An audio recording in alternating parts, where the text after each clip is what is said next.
ይኸው ማስረጃ አንድ ሰዎች ከኃጢአታቸው ሊያድን የሚችል ከክርስቶስ ኢየሱስ ውጪ ሌላ ደግሞ የመዳኛ መንገድ ማርያም እንደሆነች ኦርቶዶክስ ተዋሕዶ ቤተ እምነት ታስተምራለች ማለት ነው። ቤኪዬ እኔ ጠየቅኩህ እኮ ከጌታ ከኢየሱስ ክርስቶስ ውጪ ሌላ አዳኝ አለ ብላ ያለችበትን የኦርቶዶክሳዊ ተዋሕዶ ቤተክርስቲያን መጻሕፍቶችም ይሁን ከምንም አምጣልኝ ነው ያልኩህ። አንተ እየነገርከኝ ያለው ስለ ድንግል ማርያም የተነገረ ነገር ነው የምታወራልኝ።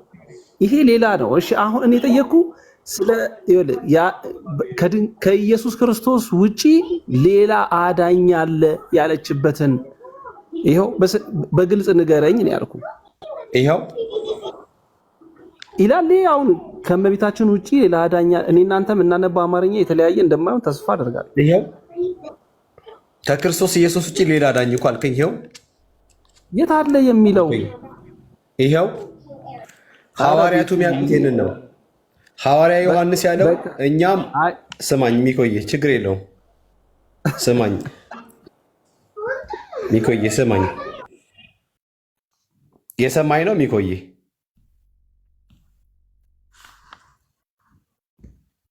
እየሰማሁ ነው።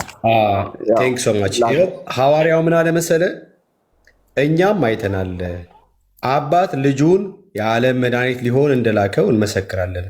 የዓለም መድኃኒት ኦኬ የሆነው ወይም ደግሞ ኃጢአተኞች የሚድኑበት መድኃኒት እርሱ ማን እንደሆነ ነው መጽሐፍ ቅዱስ የሚናገረው ወይም ደግሞ ሐዋርያ ዮሐንስ የሚያስተምረው? ኢየሱስ ክርስቶስ ከእግዚአብሔር አብ ዘንድ የተላከ የኃጢአተኞች መድኃኒት እርሱ ብቻ እንደሆነ እንመሰክራለን ይላል። እናንተ ደግሞ ከኢየሱስ ክርስቶስ ሌላ ለኃጢአት መድኃኒት የሚሆን እንዳለ ታሳይናላችሁ ወይም ትነግሩናላችሁ። ማን?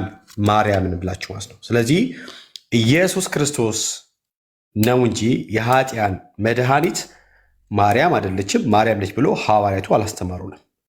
እናንተ ግን ከሐዋርያቱ ትምህርት ውጪ ሌላ መድኃኒት እንዳለ በመጽሐፍቶቻችሁ ታስተምራላችሁ። ሰው ከእግዚአብሔር ጋር የሚታረቀው የኃጢአቱን ይቅርታ ሲያገኝ ነው አይደል? የኃጢአት ይቅርታን ልታስገኝ ልሰጥ የምትችል እርሷ ማርያም እንደሆነች ደግሞ መጽሐፍ ገድላችሁ ምንድነው ታምረ ማርያም መቅደሙ ላይ በዚህ መልክ ያስቀምጣል። ሚኮዬ ሌላም ላሳይ ከፈለግ ይሄኛው አንድ ነው። ይሄኛው አንድ ነው ሚኮዬ። እሺ ይሄ አንድ ነው። ሌላ ደግሞ ላሳየ ሌላ መዳኛ ደግሞ ላሳየ። ለምሳሌ ሚኮዬ የምታውቀውን እምነት የምታውቀውን ክፍል ላሳይ። ቆይ ኤርማያ እንደውም ባለፈው እያሳየ ነበረ። እሺ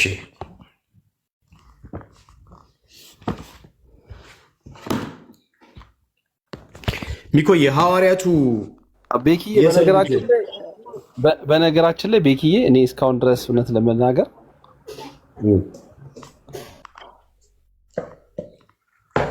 እሺ የሰማው ነው ሚኮዬ እውነት ለመናገር ቤኪዬ እስካሁን ድረስ ከክርስቶስ ውጪ ሌላ አዳኝ አለ ያለችበትን አላሳየኝም። እንግዲህ እኔ ግራ የገባኝ እሱ ነው። ድንግል ማርያም ለምን ቤዛ ተባለች ከሆነ ጥያቄ እሱ ሌላ ነው። ለምን መድኃኒት ተባለች ከሆነ እሱ ሌላ ነው። ይህ ማለት እንግዲህ አንተ በራስ ቋንቋ ካልተረጎምኮ በስተቀር የራስን ሐሳብ ካልያዝከው በስተቀር እንግዲህ ከድንግል ከኢየሱስ ክርስቶስ ውጪ ሌላ አምላክ አለ ሌላ አዳኝ አለ ብላ ኦርቶዶክስ ያስተማረችበትን ግን እስካሁን ድረስ ልታሳየኝ አልቻልክም። ያ ወፍ ዘራሽ ነው የሚሆነው በነገራችን ላይ። ዋው ይገርማል። እኔ የምልህ ሚኮዬ ሰዎች የኃጢአታቸውን መድኃኒት ማግኘት የሚችሉት በማን በኩል ነው? ምን አልከኝ? ሰዎች ከኃጢአታቸው የሚድኑት በማን በኩል ነው? በማን ሲያምኑ ነው? በክርስቶስ ኢየሱስ አምነው ተጠምቀው። ስለዚህ መቅደሙ ላይ እኮ ማርያም የኃጢአተኞች መድኃኒት እንደሆነች ያውም ደግሞ በፍጹም ልባችሁ መኑባት ሳይጠራጥሩ ማለት ነው። ለምን ሲባል መድኃኒታችሁ ናትና ብሎ በግልጽ ይናገራል። ስለዚህ አንተ ምን እያልክ ነው? ኖ አይንን ጨፍና ላሙኝ ወይም ደግሞ እያሳየው አላየውም በሚል አይነት መንገድ እያለፍክ ነው የሚቆይ ጥሩ አይደለም ለህሊና። ለማንኛውም እሱ ልደፍ እሺ እሺ፣ ችግር የለውም ችግር የለውም። ይሄው ላሳየህ እየጠበኩህ ያለሁት እስካሁን ድረስ ጊዜ ነው ስጄ ኦርቶዶክስ ተዋሕዶ ቤተክርስቲያን እሺ ቤኪ ኦርቶዶክስ ተዋሕዶ ቤተክርስቲያን ከኢየሱስ ውጪ ሌላ አዳኝ አለ ያለችበትን እንድታሳየኝ ነበረ የምጠብቅህ። ይሄው አሁን ላሳይሽ። በቃ አይ ችግር የለውም። አሁንም ይሄንንም ትክዳለህ። እኔ ዋና ነገሩ እያስካድኩ ማስካድካች ከቻልኩኝ ደስስ በቃ እንትን ነው የኔ አንዱ ግቤ ነው ወይም ደግሞ ስኬቴ ነው ብዬ ነው የማስበው። ይሄ መጽሐፍ የኛ ነው ወይስ እናንተ ነው? ይሄ መዝገበ ጸሎት የማ መጽሐፍ ነው? የማ መዝገበ ጸሎት ነው? ይቆይ የፕሮቴስታንቶች ነው?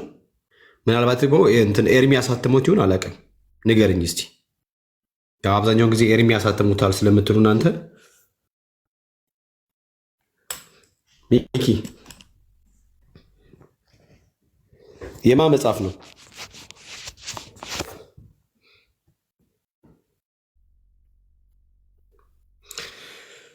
ሚኮ ያለ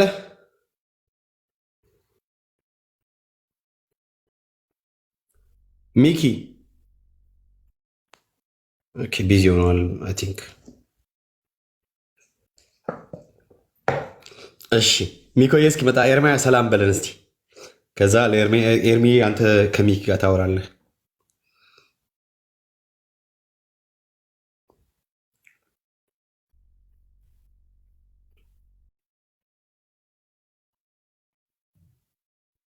ሚኪ እንዳትወጣ አደራ፣ እንዳትወጣ፣ ጌታ እንዳትወጣ።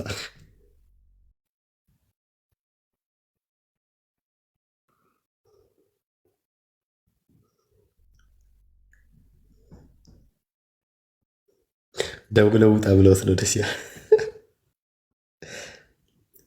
እሺ አባኩ፣ እሺ አባኩ። ሚኪ ለእኔ ለምን ይፈራኛል? እሺ እሺ፣ ለምን ይፈራኛል? ወንድምነት እኔ ለምንድን ነው ይፈራኝ? ፖሊስ አይደለው መከላከያ ምናምን ነገር አይደለውም። እኔ አንዲሮስ ይላል።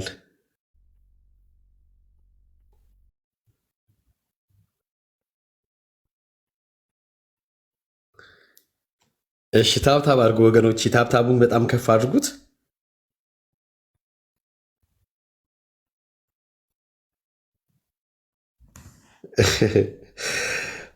እሺ ታብታቡን ከፍ አድርጉት። ሚኪ አለ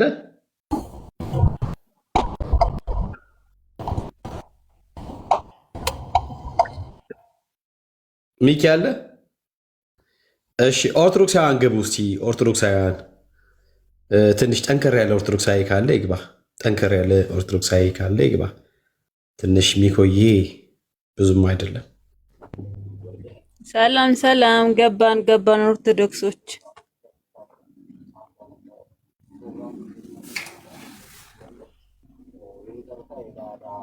እንዴት ነሽ ታለም?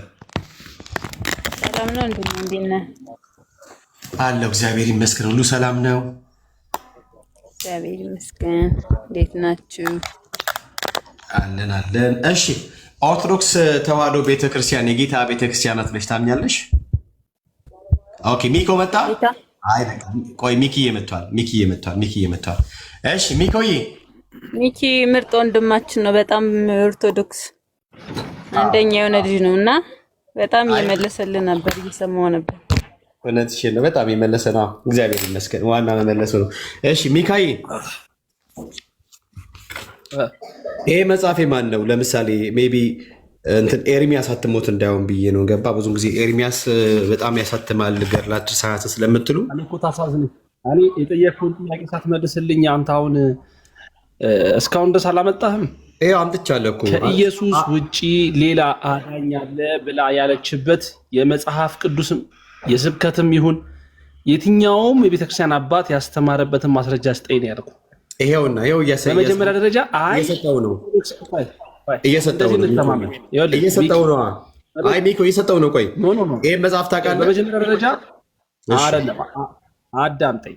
በመጀመሪያ ደረጃ አንድ ነገር እንተማመን። አይ ኦርቶዶክሳዊት አንዲሮዝ የሚለውን አስገባቸው። በነገራችን ላይ ካህን ናቸው፣ የቤተክርስቲያናችን ካህን ናቸው። ኧረ አንዲሮዝ ስለሚል ካህን ይፈለግል እንዴ? ይኸው እዚህም ካህንም እዚህም አለ ካህን። እግዚአብሔር ይመስገን። እሺ ጎ ሄድ ፕሊዝ። እሺ አይ በእኔ አጠገብ ያው መቼም ሪስፔክትፉል ሆኜ የምታወራን ከሆነ ነው ማውራ። ኖ አይ ብዙ አንግባባ። ሚቆይ ስማ፣ የሚፈለገው ካህን እኮ ነው እኮ ያልኩህ። የሚፈለገው ካህን ነው። ካህን ከመጡማ እኮ ጥሩ ነው። በቃ ማለት እዚህም ኤርሚያ ስላለ ሰው ካህን ለካህን በደንብ አድርጎ ጥሩ ውይይት ይኖረናል ነው። ገባህ አይደል ሚኪ? ቴንክ ሶ ማች።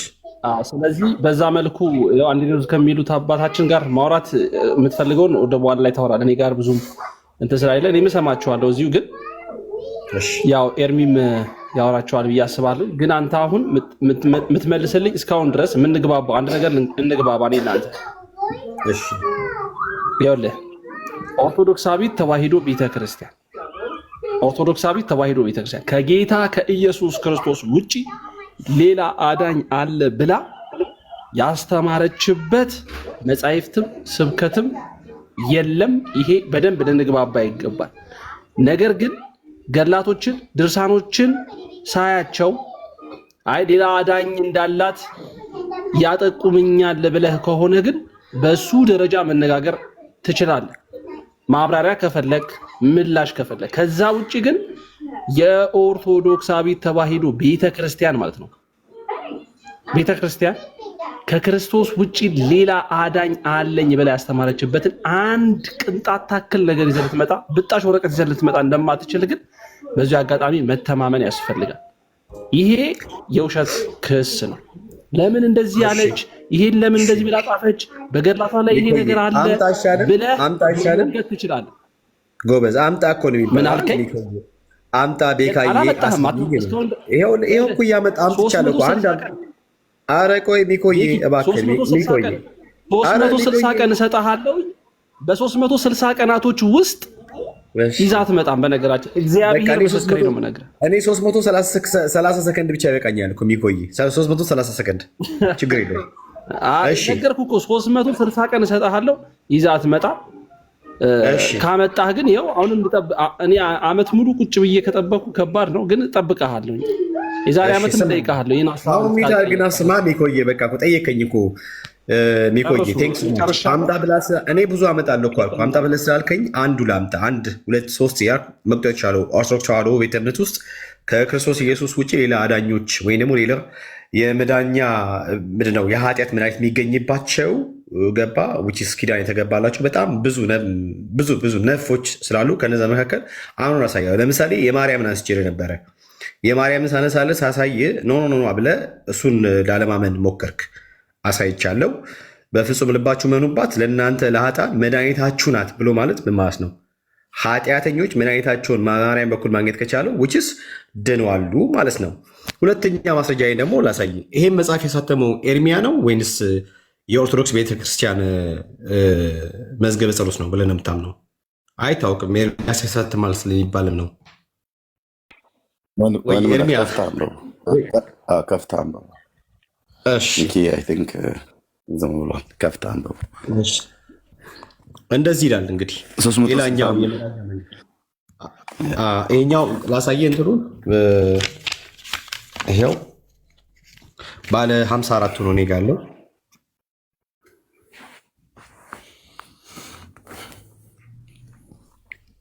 እሺ ይሄን ያየው ችግር የለውም። ባለ 54 መዝገበ ጸሎት ልክ ነህ። እንደዚህ አለ።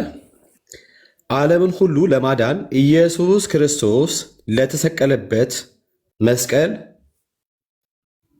እሰግዳለሁ። መስቀል ኃይላችን ነው። ኃይላችን መስቀል ነው። የሚያጸናን መስቀል ነው። መስቀል ቤዛችን ነው። መስቀል የነፍሳችን መዳኛ ነው። አይሁድ ይክዱታል፣ እኛ ግን እናምነዋለን። ያመንነው እኛም በመስቀሉ እንድናለን ድንናልም ይላል። ይኸው ሚቆይ ማስረጃ 2 በዕፀ መስቀሉ የዘላለም ሕይወት ወይም ደግሞ ሰዎች ከዘላለም ሞት እንደሚድኑ የነፍሳቸውን መድኃኒት እንደሚያገኙ በቀጥታ ይናገራል። የነፍሳችን መዳኛ ነው። ያውም አይሁድ ይክዱታል፣ እኛ ግን እናምነዋለን። ያመንነው እኛ በመስቀሉ እንድናለን ድንናለም ይላል። እሺ ሚኮዬ ሌላም ላሳይ ይችላለሁ። ከገድለ ክርስቶስ አምናም ላሳይ ይችላለሁ። በጣም ከገድለ ዘርዓ ቡሩክን ማሳየት ይችላለሁ። ኤርሚያ ስላለ ለኤርሚ ነው የምንሰጠው። ኤርሚ ከቀሲስ ጋር አውራ።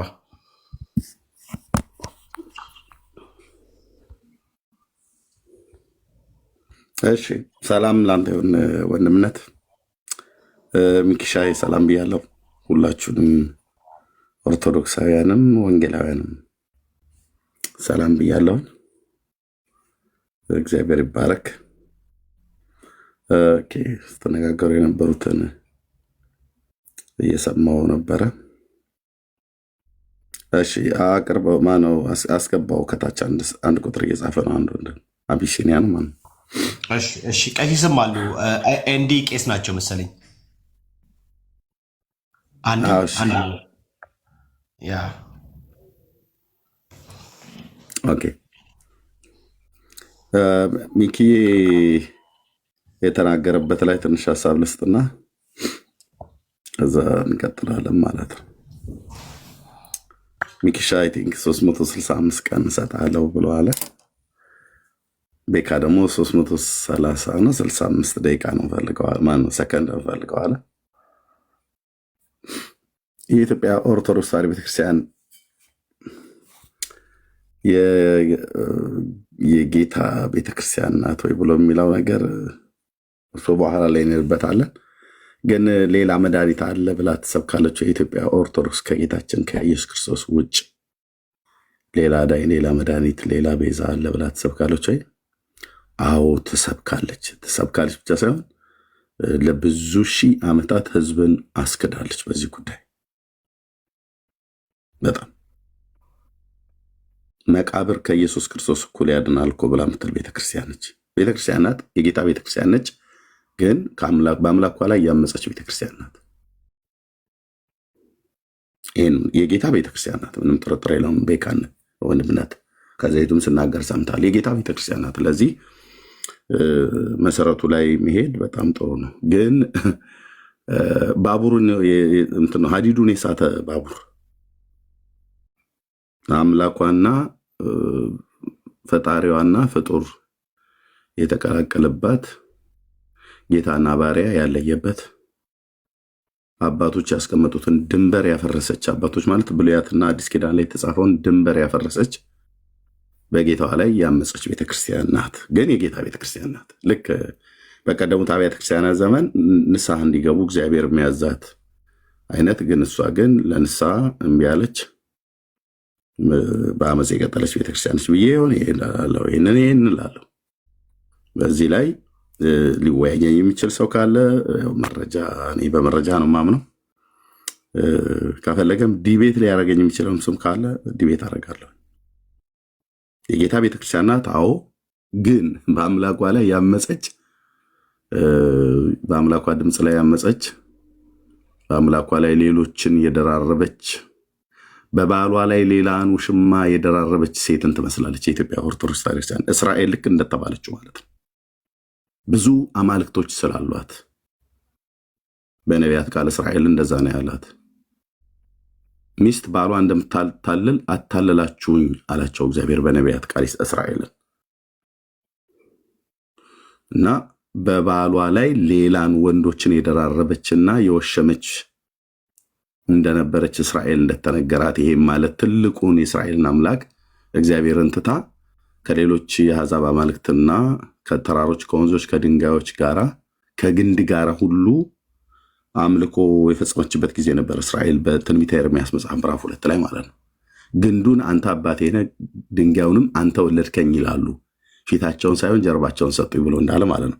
ልክ እንደዛው የኢትዮጵያ ኦርቶዶክስ ቤተክርስቲያን በብዙ ከባሏ ውጭ ሌሎች ብዙ ውሽሞችን እንደደራረበች ሴት ከባሏ ከክርስቶስ ውጭ ሌላ ብዙ አዳኞችን፣ ሌላ ብዙ ቤዛዎችን፣ ሌላ ብዙ ተስፋዎችን የደራረበች ቤተክርስቲያን የሆነ ቀጥታ ነው ነገር ለምናገረው ነገር ሁሉ ኃላፊነት ወስጄ ለምናገረው ነገር ሁሉ በነጥብ በነጥብ ነው የማስቀምጠው።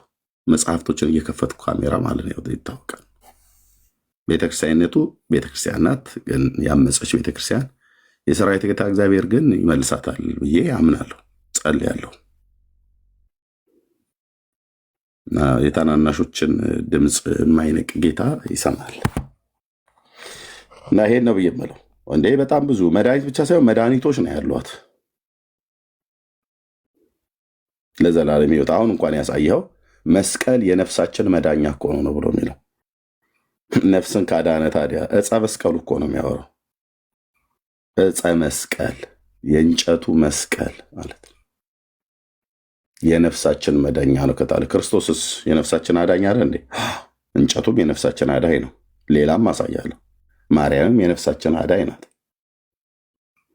መሰረተ ሕይወት ማርያም ወጥንተ መድኃኒት ዘእም ቀዲሙ እያለች ከበሮ ስትቀጠቀጥ ብታሩ ቤተክርስቲያናቸው አይደለች? ምን ማለት ነው?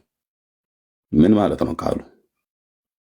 እሺ አንዲ ከዚህ በፊት ብዙ ከኔ ጋር አይስማሙም ነበር፣ እናውቃቸዋለን። ካህን መሆናቸው አንዳንዴ ይሳደቡ ነበር፣ አንዳንዴ ምን ይሉ ነበር።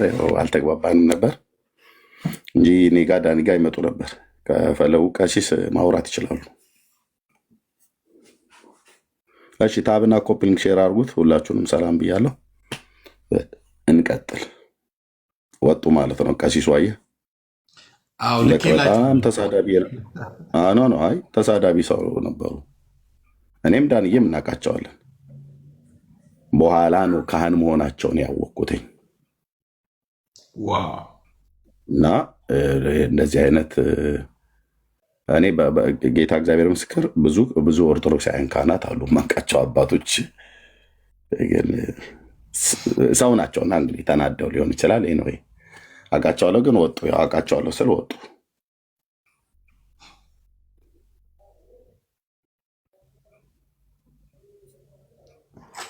ቀሲስ ሲምጦ እኔ እኮ ቂም አልያዝኩበትም፣ ግን እንደ ቀድሞ ካልሆነ ማውራት እንችላለን።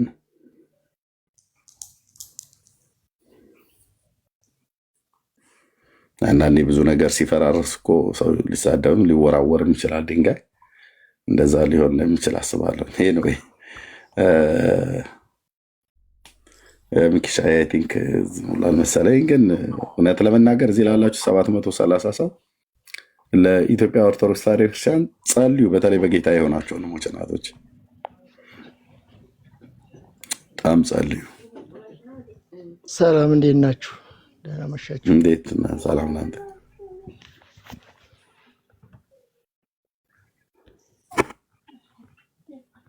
ማን ልበል ወንድማችን? ሚስት ናቸው አይደል? ሚስት ነው የሚያወራው ሰው ማን ነው? ስንታየው ነው መሰለኝ ሚዩት ሆኖ ነው የሚያወራው። አይ ቲንክ ታብታብና ኮፕሊንክ አድርጎ ማህበረ ቅዱሳን ተባረኩ። እሺ ትዕግስት ኤርሚያና ወይ ጥያቄ ካለሽ ትችላለች፣ ችግር የለውም። በተለይ ሙግት ማትችሉ ኦርቶዶክሳውያን መጠየቅ ትችላላችሁ፣ ምንም ችግር የለውም። እኛ በቅንነት እናንተ እንድድኑ ስለምንፈልግ ጥያቄያችሁንም ተቀብለን እንመልስላችኋለን። የግድ ክርክር ብቻ ሙግት ብቻ ትምህርታችሁ ማለት ነው ኦርቶዶክስ በስተት መንገድ ነው የምትጓዝ ነው የምትሉት እናንተ። አልገባኝም ጥያቄው ራሱ የምታወሩት ነገር። 100% ልክ ነሽ አንቺ፣ አግኝተሽናል ሀሳባችን። እሺ አይ ስህተቱ አይት ላይ ነው ትንሽ ለመረዳት ያለው። ይቅርታ እንግዲህ ቴንክ ዩ። ስህተቷ አንደኛ አምላኳና መድኃኒቷ የሆነ ኢየሱስ ክርስቶስ አዳኝ መሆኗን እያወቀች በእሱ ላይ ሌላ አዳኝ ደርባለች። መድኃኒቷና አዳኟ የሆነ ክርስቶስ ቤዛዋ እንደሆነ እያወቀች ሌላ ብዙ ቤዛዎች ሰብስባለች። ለምን ቤዛዎች ያልኩት ለምንድን ነው? መቃብር ቤዛዋ ነው። መስቀል ቤዛዋ ነው። ፍጡር ቤዛዋ ነው። ክርስቶስ ቤዛዋ ነው። ለምሳሌ ተልቁ ላይ አርገኛ እንደምናት እንደሱ አርገኛ ለካከለ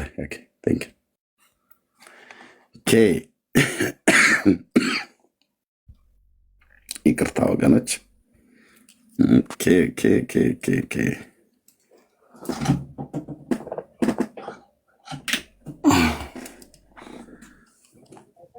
አይ ቤዛ ያለው እኮ ኢየሱስ ክርስቶስ ስለተሰቀለበት ነው እንጂ ራሱ ቤዛ ነው ለማለት አይደለም። መስቀልን ግን መስቀልን የተሰቀለበት ማን ነው? ኢየሱስ ክርስቶስ ነው።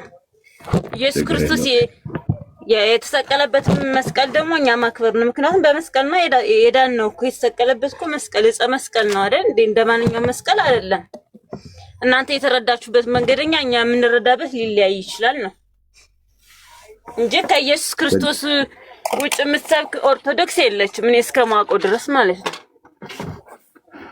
ኦኬ በመነጋገር ስለምናምን ቴንክ ዩ ቤዛዋ ነው ክርስቶስ ማለት ነው።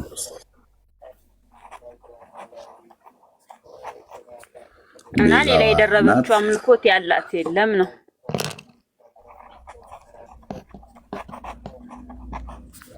ቤዛዋ ነው። አልሰማም። አሁን እሰማለሁ። ኦይ ሚኪሻ እንኳን ማለት ሰማለም።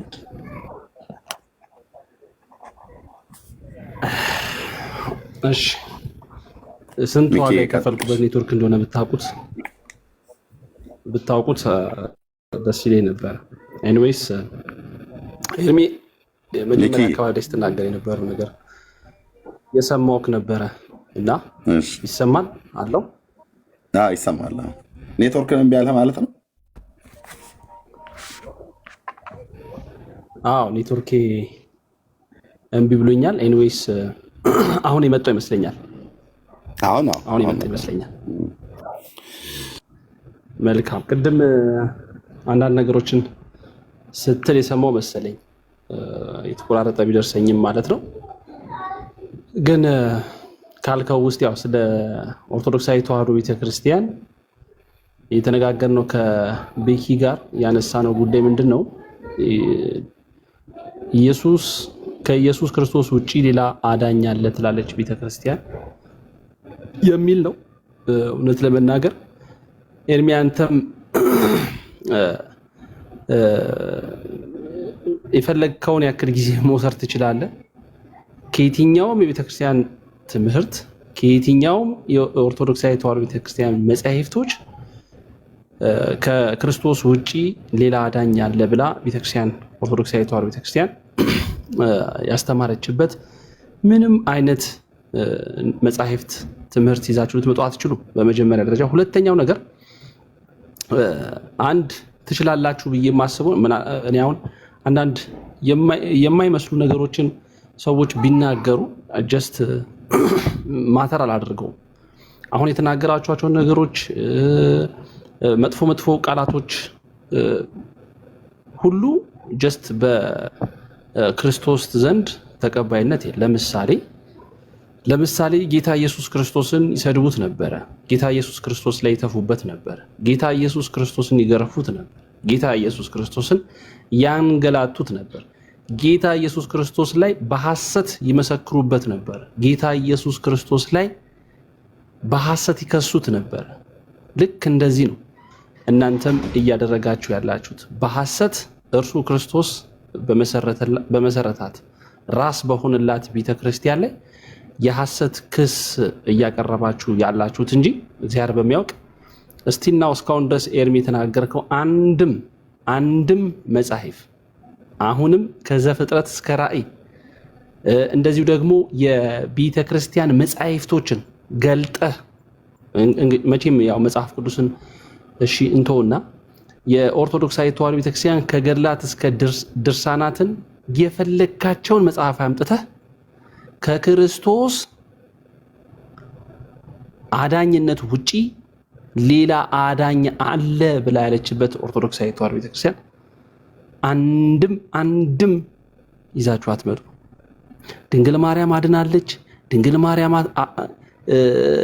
የቅዱሳን አጽማቸው ድውይ ፈውሷል፣ ሙት አስነስቷል። እሱ ከገድላት ከድርሳናት ልታመጣ ትችላል። ኃጢአታቸው ይሰረይላቸው ዘንድ ቅዱሳን ያደረጉትን ተጋድሏቸውን ልታመጣ ትችላል። ከዛ ባለፈ ግን ከክርስቶስ ማዳን ከክርስቶስ አዳኝነት ውጭ ሌላ አዳኝ አለ ብላ ያስተማረችበትን ግን አንድም ልታመጣ አትችልም ኤርሚዬ። እና ምናልባት አንዳንድ ነገሮችን ብትናገራቸው ጀስት አይ ዶንት ኬር አባውት ዛት። ግን እያልኩ ያለሁት ማስረጃ ነው እንፈልገው። ገድል ላይ እንደዚህ ብሎ ድንግል ማርያም መድኃኒትሽ ተብሎ ተጽፏልና ስለዚህ ከክርስቶስ አዳኝ ውጭ ሌላ አዳኝ አላችሁ እያልከኝ ከሆነ የአንተ ትርጉም ነው እንጂ ያላልነውን እንዳልን አርገ ማስቀመጥ አትችልም። ይሄ የአንተ ትርጉም ነው ወይ የበረከት ትርጉም ነው የሚሆነው። አምጣ ከኢየሱስ ክርስቶስ ውጪ ሌላ አዳኝ አለ ብላ ያለችበትን አምጡ ነው እያልን ያለ ነው። ተጋድሏቸውን እግዚአብሔር አምላክ በሰጣቸው ጸጋ ያደረጉትን የሰሩትን የከወኑትን ነገሮች እያነሳህ ግን ይኸው ከክርስቶስ ውጪ ሌላ አዳኝ አላችሁ የምትለን ከሆነ ይሄ ያንተ ትርጉም ነው የሚሆነው እንጂ ያንተ ሐሳብ የናንተ ፍላጎት ነው የሚሆነው እንጂ የቤተ ክርስቲያናችን ትምህርት ሆኖ አይቀርብም ኤርሚ።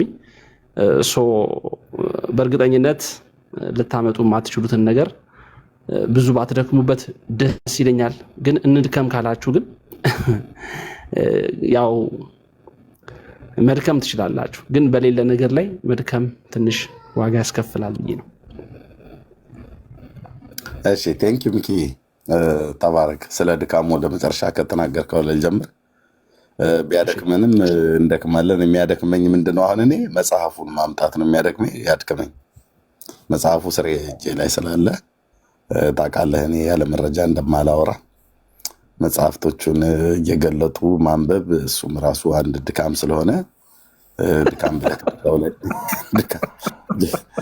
ድካም ብለህ ባልከው ላይ በሱ ላይ ይዤው እሱኛውን ቢያደክመኝም ግን አሳያለሁ ለማለት ነው እንጂ በደንብ ነው የተጻፈው፣ በደንብ ነው የተከተበው። ሚኪዬ በጣም ነው የማመሰግነው። እሺ እንጂ አንድም አታመጡም ሳይሆን እኔ 10 እና 12 እቆልልሃለሁ። 10 12 ማለት ነው። ኮሜንት አትዝጉ፣ ተዉት ወገኖች።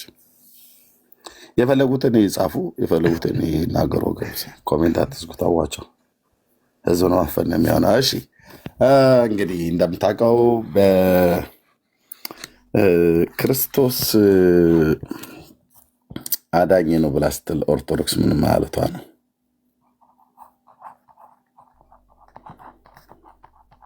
ክርስቶስ ጌታችን አዳኝ ስትል ኦርቶዶክስ ምን ማለቷ ነው?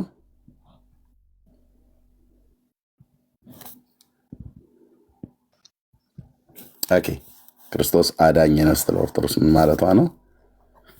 ኦኬ ከመለኮትነቱ ጋር ጭምር ልጻፍ። ፈጣሪ ነው እያለች ነው። ኦኬ ፈጣሪ ነው እያለች ነው። ሰው በመሆኑ ደግሞ ቤዛ ሆኖልኛል እያለች ነው። መድኃኒት ነው እያለች ነው። የምን የኃጢአተኞች ማለት ነው። የኃጢአተኞች ነው፣ ይሰመርበት። ዝም ብሎ መድኃኒት አይደለም። ህይወቴ ነው እያለች ነው።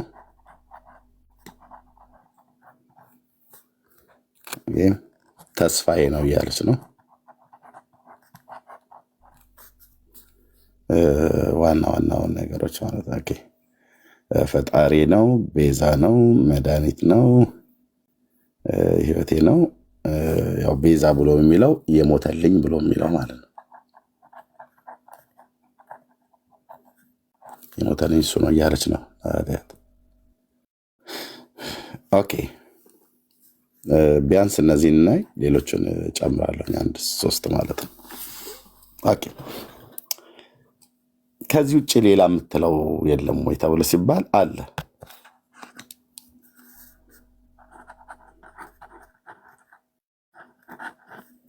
ማርያም እሷንም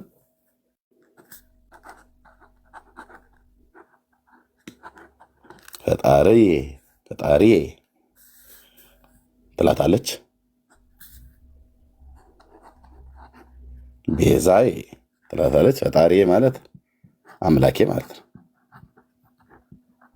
መምህራኖቿ ሁሉ ጭምር በየአደባባይ እየወጡ ይሰብኩታል። በግልጽ መጽሐፍቶቿ የሚናገሩት። እሺ መድኃኒቴ ትላታለች።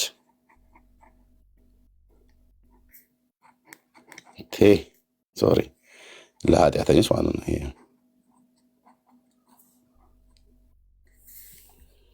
ህይወቴ ትላታለች። ተስፋዬ ትላታለች።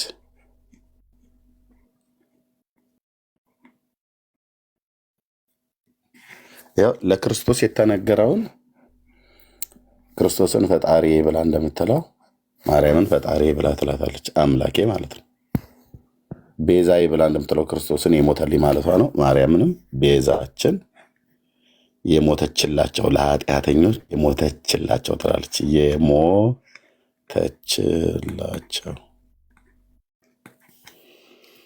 ክርስቶስን መድኃኒት ብላ እንደምትለው ለኃጢአተኞች ማርያምንም መድኃኒት ናት ብላ ትላለች ለኃጢአተኞች። ክርስቶስን ህይወት ነው ብላ እንዳለች ማርያምንም ህይወቴ ብላ ትላታለች። ክርስቶስን ተስፋዬ ብላ የምትጠራበት ማርያምንም ተስፋዬ ብላ ትላለች። ለምሳሌ ክርስቶስን አስታራቂ ብላ እንደምትለው ማርያምም አስታራቂ ብላ ትላታለች።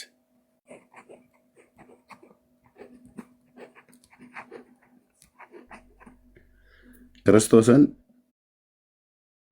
መሰረት ብላ እንደምትጠራው ማርያምንም መሰረት ብላ ትጠራታለች። ለክርስቶስ የተነገረ ለማርያም ያልተነገረ ምንም ነገር የለም። እነዚህም በመረጃ አስደግፍልኝ፣ በጽሁፍ አስደግፍልኝ ብለህ ካልክ መጽሐፈ ሰዓታት ላይ ማነው መጽሐፈ ዚቅ ላይ ይሄ ቃል አለ።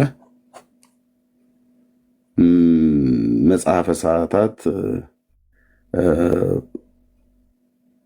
መልክዓ ፍልሰታ ላይ አለ። ታምረ ማርያም ላይ አለ። በየቦታው የተጻፈው ድርሳነ ኪዳነ ምሕረት ላይ አለ። ታምረ ማርያም ላይ አለ። በእያንዳንዱ መጽሐፍቶች ላይ አለ። መድኃኒት መሆኑ አለ ኃጢአተኞች።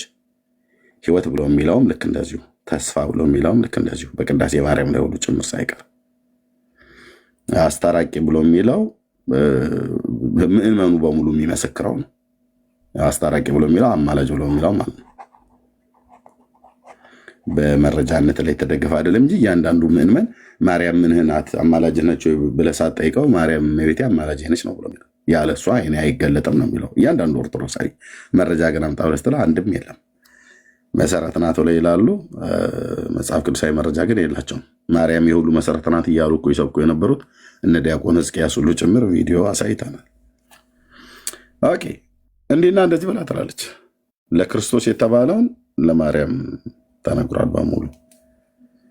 ኦኬ ሌላው ቀጥዬ ማሳየህ ወደ ግለሰቦች ከመሄዴ በፊት ከግለሰብ ያው ማርያምም ግለሰብ ስለሆነች በግል ደረጃ ለክርስቶስ እንደዚህ ተብሏል። ከዚህ በላይ ለማርያም ደግሞ እንደዚህ ተብሏል። ሌላ ደግሞ መስቀል ማለት ነው።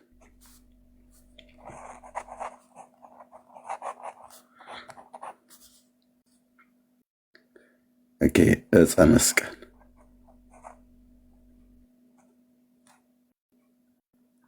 ዕፀ መስቀሉ ለኦርቶዶክሳውያን የነፍስ መዳኛ ነው። ሌላውን ተወውና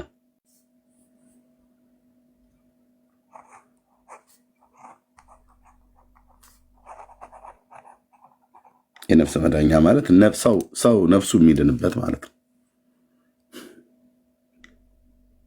በዚህ በነፍስ መዳኛ ውስጥ ግን ቤዛ ነው ብላ ትላለች መስቀሉ። የእንጨቱ መስቀል ቤዛዋ ነው ለኦርቶዶክስ። የእንጨቱ መስቀል ኃይሏ ነው። ኃይሏ የሚቀዳው ከእንጨቱ መስቀል ነው። ቤዛ ነው መስቀል። መስቀል የነፍስዋ መዳኛ ነው። እኔ ዋና የማሰምርበት ከነገረ ድህነት ጋር በተገናኘ ስለሆነ የነፍስ መዳኛ ነው። ማርያምንም እንደዚሁ የነፍስ መዳኛ ናት። ይሄ ሁሉ ጭምርና ሌሎችንም ጨምሬ ማለት ነው። እንደውም ቤተክርስቲያኒቱ አስቀድማ እንደ በለዓም ነው የምትራገመው። ማርያምን በተመለከተ የሆነ ሰው ገብቶ ከማንበቡ በፊት አስቀድማ በእርግማን በውግዘት ታስፈራራለች። ለምሳሌ ማርያምን ታምሯን የማያምን በነፍሱም በስጋውም ትንሣኤ አያገኝ ብላ ትላለች። ይሄ እርግማን ለሰው ያልሰገደ ከቆመበት ስፍራ ይጥፋ ብላ እንዳለች ሁሉ ወይ ደግሞ ታምሯን ለሚንቁ ወልደ እግዚአብሔር ሰው ከመሆን ከማመን የወጡ ናቸው፣ ከምእመናን ጋራም አይቆጠሩም፣ የተረገሙና የተወገዙ የተለዩ ናቸው ትላለች። እንደዚሁም በነፍስም በስጋም ትንሣኤ አያገኝ ትላለች። ማርያም በተመለከተ ይህንን ሚኪ ያው ብያለው፣ መጽሐፍቶችን ይናገራሉ። እሺ ኤርሚ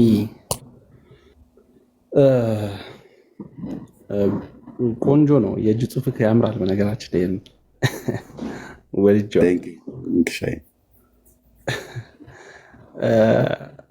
እንግዲህ እኔ የጠየኩትን ጥያቄ እውነት ለመናገር ማስረጃ እስቲናው አላቀረብክልኝ። ምክንያቱም ኦርቶዶክሳዊት ተዋሕዶ ቤተክርስቲያን ጌታ ኢየሱስ ክርስቶስን አዳኝ ትለዋለች። ከክርስቶስ ውጪ ሌላ አዳኝ አለኝ ብላ ግን ያስተማረችበት ምንም አይነት ማስረጃ ልታቀርብልኝ አልቻልክም። ማርያም መሰረት ትባላለች በኦርቶዶክስ ቤት ውስጥ። ማርያም መድኃኒት ትባላለች። ማርያም ብለህ ብዙ የጠቀስካቸው ነገሮችን ስመለከት ማንን ትዝ እንደሚለኝ ታውቃለህ? ሐዋርያው ቅዱስ ጳውሎስ የተናገረውን ነገር ታስታውሰኛለህ። እኔ ክርስቶስን መስያለሁ ያለውን ነገር የዘነጋ ይመስለኛል። ምናልባት ወደ ልታመጣልኝ ባትችልም ያመጣቸውን ነገሮች ግን እኛ አምላክ ነች ብለን እንደምንል አድርገ ለማሳየት የተጠቀምክባቸው ሐሳቦች ይመስሉኛል። ያው አንተ በራስህ መንገድ የራስህን አፈታት ይዘህ እየሄድክበት ስለሆነ፣ ግን እኛ ኦርቶዶክሳውያን የተዋሕዶ ቤተክርስቲያናችን ጌታ ኢየሱስ ክርስቶስ ማን ነው ብለን ስንል እንግዲህ ኢየሱስ ክርስቶስ አዳኝ ነው ብላ ነው ኦርቶዶክሳዊ ተዋሕዶ ቤተክርስቲያን የምታስተምረን። ከባህሪ አባቱ ከአብ የተወለደ ከድንግል ማርያም በስጋ የተወለደ እርሱ ኢየሱስ ክርስቶስ እንደሆነ ከእርሱ ውጪ ሌላ አዳኝ እንደሌለ ቤተክርስቲያናችን ታስተምረናለች። ታዲያ አሁን ኤርሚ የምታቀርብልን ነገር ምንድን ነው መሰለ? ብታቀርብልኝ ደስ የሚለኝ ኦርቶዶክሳዊ ተዋሕዶ ቤተክርስቲያን አይ ከባህሪ አባቱ ከአብ ከሌላ ሴት የተወለደ ሌላ አምላክ አለኝ ብላ ያለችበትን ማስረጃ ነው ካቀረብክ ልታቀርብ የምትችለው። አይ ሚክሻይ ማርያም ነው ብያልኩትኝ።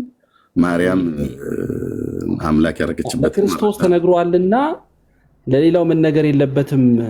ቃሉን ለክርስቶስ ተጠቅመዋልና ለክርስቶስ ተነግሮበታልና ለሌላው አካል ይህን ቃል መጠቀም አይቻልም ካልክ ግን ከአማርኛ ቋንቋ እና ከመግባቢያችን ጋር እየተጋጨህ የምትሄድባቸው ሰፊ እንትኖች ይኖራሉ፣ መጋጨቶች ይኖራሉ። እሺ ሚኪሻይ ቴንክ ዩ። ስለዚህ ከጌታችን ልጀምር ማለት ነው። ከጌታችን ስጀምር እንግዲህ እኔ መጽሐፍቶችን ይዤ ነው የማወራው። ታውቃላችሁ። ኤርሚ ይሰማል? ኦኬ። ተቋርጦ ነው ወይስ ጨርሰ ነው? ሚት እኮ እኔ ጋር ተቋርጦ እንትን ተቋርጦብኝ ነው ኔትወርክ እና ኤርሚ ብታቀርብልኝ ደስ የሚለኝ እኛ ኦርቶዶክሳዊ ተዋሕዶ ቤተክርስቲያናችን ሌላ አዳኝ አለ ብላ ኢየሱስ ክርስቶስ አይደለም የተሰቀለው የሆነ ሌላ አካል እንደ ኢየሱስ ክርስቶስ ሌላም አካል ተሰቅሏል። ከዚህ ጋር አድርገ ነው ልታመጣ የሚገባው። አዳኝ ስንል ይሄንን ነው እኛ የምናውቀው፣ አዳኝ ይሄ ነው። ከዚህ ውጪ እንኳን ድንግል ማርያም አይደለችም፣ የራስ ምታት መድኃኒትም ከራስ ምታት ህመም ያድናል በነገራችን ላይ። ስለዚህ አምላክ ነው እያልከኝ እንደማትሄድ ተስፋ አደርጋለሁ። ቃሉ አዳነኝ የሚል ቃል ስለተጠቀምን በዚህ ደረጃ ካመጣኸው ማለት ነው በየትኛውም ሚዛን፣ በየትኛውም መስፈርት፣ በየትኛውም ሁኔታ ልታመጣ የምትችላቸው ምንም ነገር የለም። ጌታ ኢየሱስ ክርስቶስ ሲናገር ግን በእኔ የሚያምን እኔ የማደርገውን ያደርጋል ከዚህም በላይ ያደርጋል ብሎ ጌታ ኢየሱስ ክርስቶስ ተናግሯል። ሊያድኑን ይችላሉ፣ ከደዌ ሊፈውሱን ይችላሉ። ምክንያቱም ያመኑ ስለሆኑ በማን በክርስቶስ ላይ ተደግፈው ሁሉን ነገር ያደርጋሉ፣ ብዙ ነገር ያደርጋሉ። ክርስቶስን የተደገፈ በክርስቶስ ያመነ አሁን የምታመጣቸው ቅዱሳን ጻድቃን፣ ድንግል ማርያም ክርስቶስን የተደገፈችው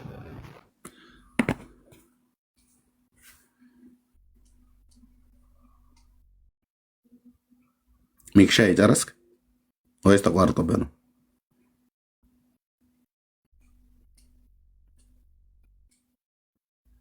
ወገኖች ታብ ኮፒ ሊንክ ሼር አድርጉት ፕሊስ።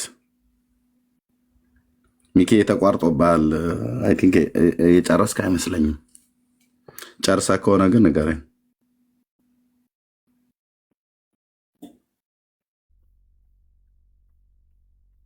ልብ በሉ እዚህ ጋር 1 2 3 4 5 መጽሐፍቶች አሉ። ያለማጋነን ቢያንስ በትንሹ በእነዚህ ላይ 1 7 ጨምራለሁ። እዚህ ለጻፍኩት ነገር ማለት ነው። በደርዘን ያለን ለማለት ነው። 12 ሆነ አይደል ደርዘን የሚባለው። በቃ ሚኪ ወረደኩ። ኔትወርክ ሊሆን ይችላል። ኔትወርኩን ያስወርደው ሊገባ ይችላል። መለስ ይችላል። ያ በዛው የአንቺ ጥያቄ ስለሚገናኝ አሁን ኤርሚያ ከሚያወራው ጋር ኤርሚያ መቀጠል ይችላል። ችግር የለውም።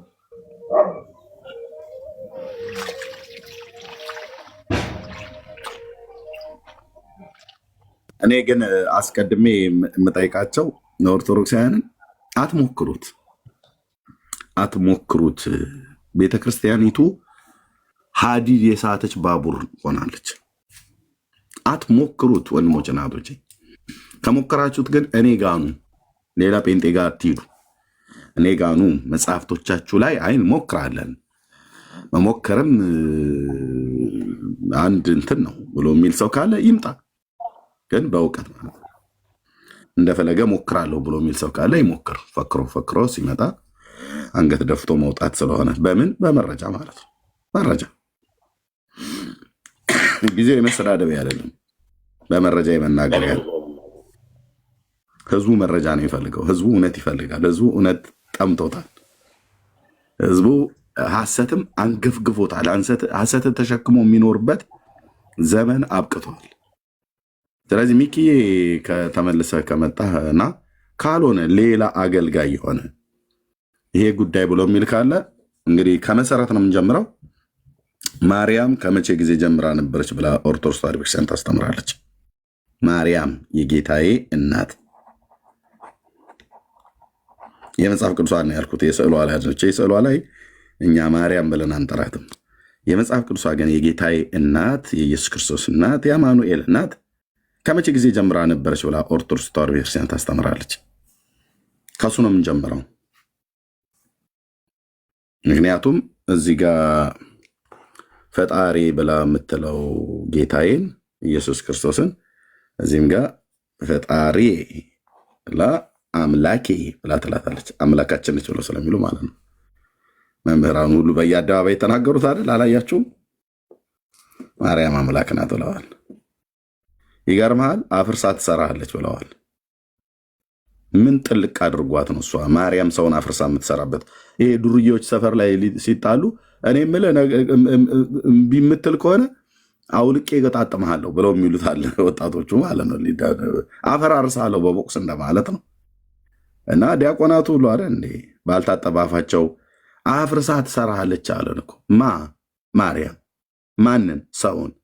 ሰውን ማፍረስ ትችላለች? አዎ። ከዛስ ካፈረሰች በኋላ ብትንትን ካረገች በኋላ መልሳ ደግሞ ትገጣጥመሃለች አለ። እኔ ደግሞ ምን እላለሁ? አትችልም፣ አትችልም።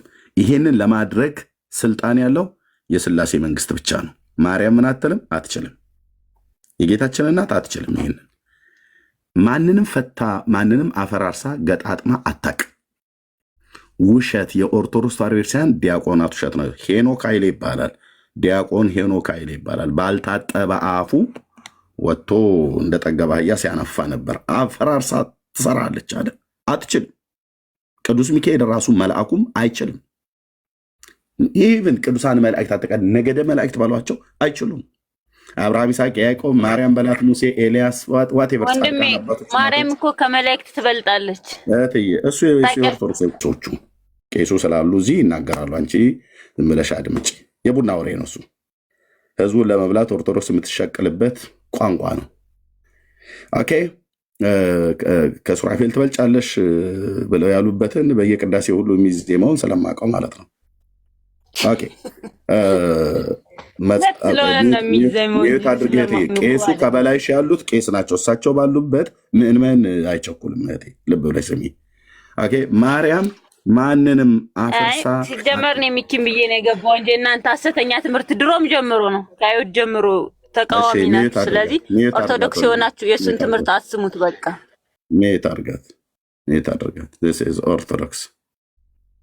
ኦኬ ማርያም አትችልም ነው ያልኳችሁ። አፍርሳ መስራት አትችልም። ስልጣን የላትም፣ አያገባትም።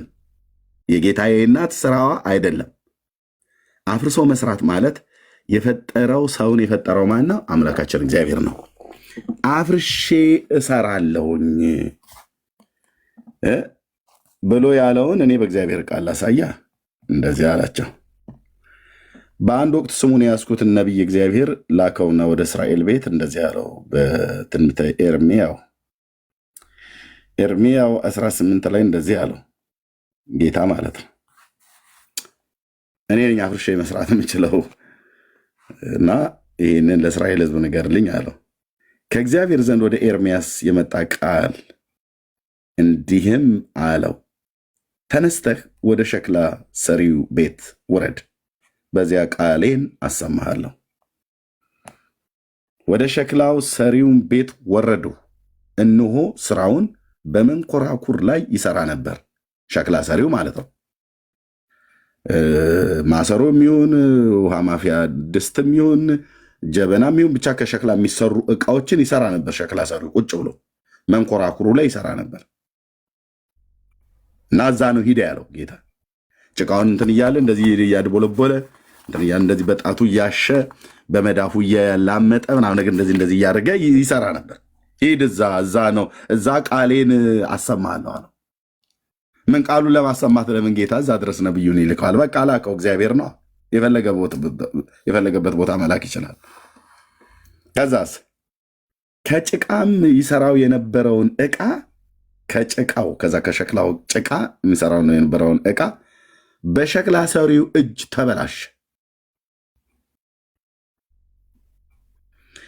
ሸክላ ሰሪው እንደወደደ መልሶ ሌላ ዕቃ አድርጎ ሰራው።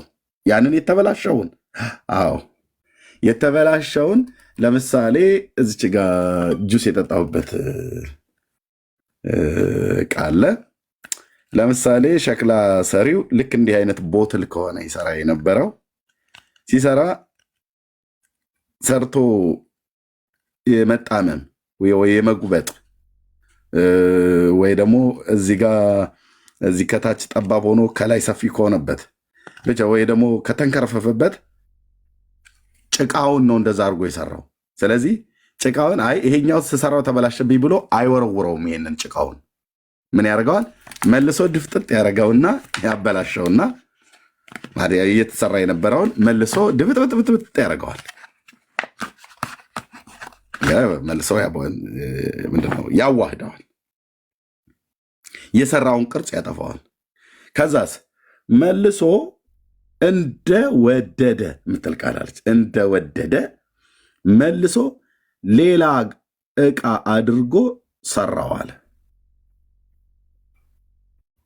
ያንን ጭቃ ዋጋ ከፍሎበታል። የሸክላ የሚሰራበት ጭቃ እኔ እንደዛ የሚሰሩ ቤተሰቦች ባይኖሩኝም ሲሰሩ ግን አይቻለሁ። እኔ የተወለኩበት አካባቢ ላይ ኦሮሚያ ክልል ይህን ስራ የሚሰሩ ሰዎች ነበሩ። እዛ አካባቢ ላይ የተወለዱ ሰዎች ማለት ነው። እና ጭቃውን ሄደው አፈሩን ሄደው የሚያመጡበት ሩቅ ነው የሚቆፍሩት። ዝም ብሎ ያልሆነ አፈር አይደለም የሚሆነው። ተራራ ስር ገብተው ብዙ ዋጋ ከፍለው ዝም ብሎ አፈር እንኳን አይሆንም። ራሱን የቻለ ለዚሁ ፐርፐዝ ተብሎ የተመረጠ አፈር አለ። አቦልስ የሚባል አፈር አለ። ቀይ አፈር አለ። ምንድነው አሸዋማ አፈር አለ። መረሬ የሚባል አፈር አለ። እና ከቀዩ ነው ያንን የሰሩት ሸክላው ማለት ነው የሚሰሩት። እና መልሶ እንደወደደ አድርጎ ሰራው አለ። ከዛስ የእግዚአብሔር ቃል ወደ እኔ እንዲህ ሲል መጣ። የእስራኤል ቤት ሆይ ይህ ሸክላ ሰሪ እንደሚሰራ በውኑ እኔ በእናንተ ዘንድ መስራት አይቻለኝምን? እነሆ ጭቃው በሸክላ ሰሪ እጅ እንዳለ እንዲሁ እናንተ በእኔ እጅ አላችሁ አለ። 4 ነጥብ ጌታዬ አዎ አለው። አሁን እዚህ ማወራውን ኤርሚያስ ይህንን የምታዩትን አካል ይህንን ሙሉ በሙሉ አጠቃላይ እኔነቴን እዚሁ እያያችሁ እዚሁ ጋር ጭቃን እንደዚህ ተላቁጦ እንደሚበላሽ ወይ ደግሞ ጭቃን ተላቁጦ እንደሚያልመው እግዚአብሔር ይህንን አካል አፍርሶት መስራት ይችላል። አይደለም ይህንን የተሰራውን መልሶ መስራት አይደለም፣ የሌለው እንዳለ አድርጎ ነው የሚጠራው። ይህንን ኤርሚያስን አፍርሶት ሌላ ኤርሚያስ አድርጎ አይደለም የሚሰራው። ያንኑ ኤርሚያስን ያፈረሰውን ኤርሚያስን መልሶ በሕይወት ያኖረዋል። ቤካ የሚባለውን አፍርሶት መልሶ እንዴት ይቻለዋል አይባልም። እሱ ፈጣሪ ነው። እሱ ፈጣሪ ነው። መልሶት በሕይወት ማኖር ለሙታን ሕይወትን የሚሰጥ ብሎ የሚል ለምሳሌ ሮሜ መልእክት መጽሐፍ ምዕራፍ 4 ላይ ቅዱስ ጳውሎስ እንደተናገረው ማለት ነው።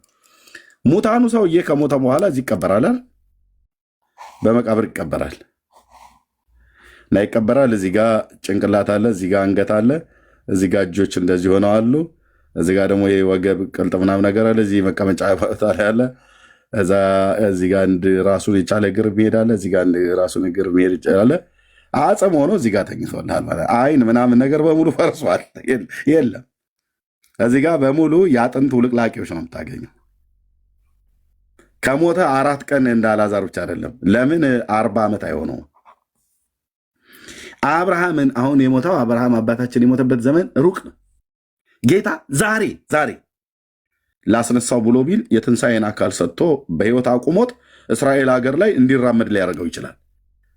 ስልጣንና ኃይል በእጁ ነው። ያኑ የዛሬ 4000 ዓመት አካባቢ ይመስለኛል እሱ የነበረው የዛሬ 4000 ዓመት አካባቢ የነበረውን ሽማግሌ አምጥቶት በሕይወት ሊያቆመው ይችላል። በእስራኤል ምድር ላይ እንደገና ሊራመድ ያደርገዋል። በከናን ምድር ላይ ሊያደርገው ኃይልና ችሎታ በእጁ ነው። ይህን ሲያደርግ ደግሞ ለምንድነው እንደዚህ የምታደርገው? ማን ነው አስነሳ ብሎ ያለህ ጊዜ አብርሃምን ነውር አይደለም እንዴ ብሎ ሊለው የሚችል ማንም የለም። እንደ ፍቃዱ ምክር የወደደውን ያደርጋል። ያው እንደወደደ አይደል ያለው? እንደወደደ መልሶ ጭቃ አድርጎ ይሰራዋል። እግዚአብሔርም በሰማይና በምድር ሲሰራ 4:35 ላይ ዳንኤል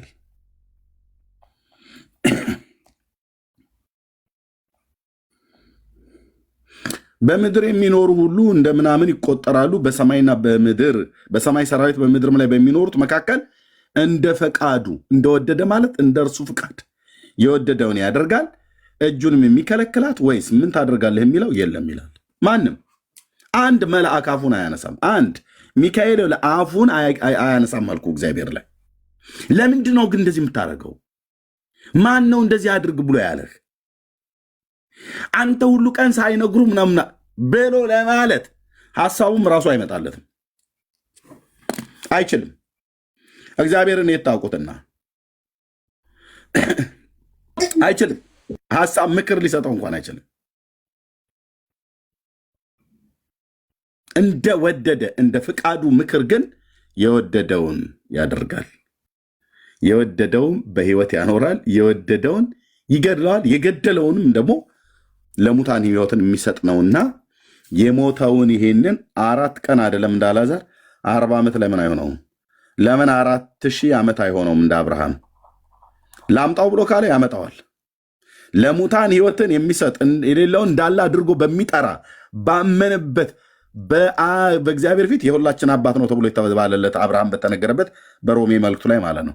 የ4000 ዓመትም ሬሳ ቢሆን ስጋውን ያንኑ ሽማግሌ መልሶ ገጣጥሞ እኮ አልኩ ጅማቱ ምኑን ሙሉ በሙሉ የፈረሰውን አካሉን መልሶ ሕይወት ሰጥቶት ሕይወት ዘርቶበት ከዚህ መቃብር ውስጥ ወክ እያደረገ እንዲወጣ ሊያደርገው እግዚአብሔር ይችላል። 4000 ዓመት እኮ ነው። አጥንቱ ሁሉ እኮ ተሰባብሯል። በስብሶ እኮ ጭንቅላቱ ሁሉ እኮ ፈርሷል። የፈለግከው በለው ይሁን ሲል የሚሆንለት እኮ ጌታ ነው። ኤርሚ ትንሽ እናውራ ወይስ? እሺ እሰጠውታለሁ። እሺ እና እግዚአብሔር ይህንን ይችላል። ስለዚህ ማርያም አፍርሳ ትሰራለች ብሎ የሚለው ነገር ውሸት ነው ማለት ነው። እግዚአብሔር ብቻ ነው አፍርሶ መስራት የሚችል ማለት ነው። እሺ ቀሲስ፣ እሺ እንኳን ደህና መጡ። ይመስገን። እንዴት ዋላችሁ? እግዚአብሔር ይመስገን። እግዚአብሔር ይመስገን። ቀሲስ እዚህ እያወራን ያለውን ሰምተዋል አይደል? አዎ ሰምቻለሁ። እና እንዴት ነው ያው ቢብሊካል ብናደርገው ሁሉንም የሚዳኘው ባይብል ስለሆነ በመጽሐፍ ቅዱሱ አድርገ ነው የምንችለውን ያው ለመከራከር አይደለም የገባሁት። ባይዘወይ እኔ በዛ ስራ ላይ እንትን ያልኩ አይደለሁም። የሚከራከሩ ልጆች አሉ፣ በዚህ ስራቸው የሆኑ አፖሎጂክስ የሆኑ አሉ። እኔ እንደዛ አይደለሁም። ግን ያው ትንሽ ከማነበው ነገር አንተም ከምታውቀው ነገር እንግዲህ ለሚሰሙት ወንድሞቻችን እና እህቶቻችን እንነጋገር አይሻልም? ወይ አሁን እኮ ይህንን እዚህ ጋር እያወራን ያለ ነው። እኔ መጽሐፍ ቅዱሳዊ አድርጌ ለምሳሌ ማርያም አፍርሳ ትሰራለች ብሎ የሚለው ነገር ብዬ እንደ ምሳሌ ያነሳውን አትችልም አልኩኝ። የሰው ልጆች ላይ ስልጣን በሰው ልጆች ነፍስና ስጋ ላይ ስልጣን የላትም። የጌታችን እናት ማለት ነው። ማንም መላእክትም የላቸውም። ኢየሱስ ክርስቶስስ? አይ እሱ እኮ ፍጡር እኮ አይደለም፣ እሱ ፈጣሪ ነው። እሱ ማድረግ ይችላል። ምን ጥያቄ አለው? አሁን ስለሱ አይደል ሳወራ የነበረው። እሺ መጽሐፍ ቅዱሳዊ ስናደርገው ዮሐንስ 14:12 አውጣልኝ። ኦኬ አውጡና ቦታ እኔ ላውጣው?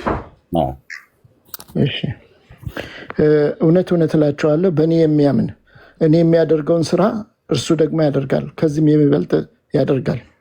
እንግዲህ ኢየሱስ ክርስቶስ ማፍረስ ከቻለ በእሱ የሚያምኑ ሁሉ ማፍረስ ይችላሉ። ማን ያፈርሳል? ጥሩ ነው። ቃል መሰረት ማለት ነው። ኢየሱስ ክርስቶስ ማፍረስ ከቻለ ዮሐንስ 14:12 እኔ የማደርገው ሚኪ ጻፈል ነው። ሚኪ ጌታችን ኢየሱስ ክርስቶስ ከቻለ ሐዋርያት ሌሎቹም ይችላሉ እያሉ ነው። በእሱ የሚያምን ሁሉ ይችላል ነው መጽሐፉ ነው የሚለው አይደለውም። ስለዚህ ኢየሱስ ክርስቶስ አፍርሶ መስራት ይችላል አይደል? ይችላል። ቴንኪው። እስከ ዛሬ ድረስ እሱ በገባላቸው በዮሐንስ 14:12 መሰረት አፍርሶ የሰራ ልክ እንደ ኢየሱስ ክርስቶስ አፍርሶ ሰውን ያስነሳ ያምጡ ያሳዩኝ። ማን አለ? ሞት ያስነሳ ነው የምትለው? አፍርሶ ማለት ኦልሬዲ ስጋው በስብሶ ሸቶ ገምቶ ተብሎ እንደሚባለው ማለት ነው። አፍርሶ መስራት ቀደም በተናገርኩት መሰረት ልክ በሮሜ መልእክት መጽሐፍ ምዕራፍ 14 ላይ የሌለው እንዳለ አድርጎ በመጥራት ለሙታን ህይወትን በመስጠት ነው ያልኩት። ለሙታን ህይወትን በመስጠት እሺ፣ ማን የሰጠ? እነ ጴጥሮስ እና ጴጥሮስ አላስነሳሙት? አላስነሳም።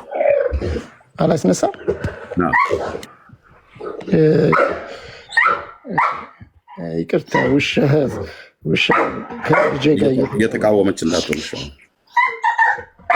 ውሸት ነው። ጴጥሮስ አላስነሳም። ጴጥሮስ እና በእነ ጳውሎስ እጅ ግን የሚያስደንቅ ተአምራትን ያደረገ ጌታ ነው። ማለት አረጋጊው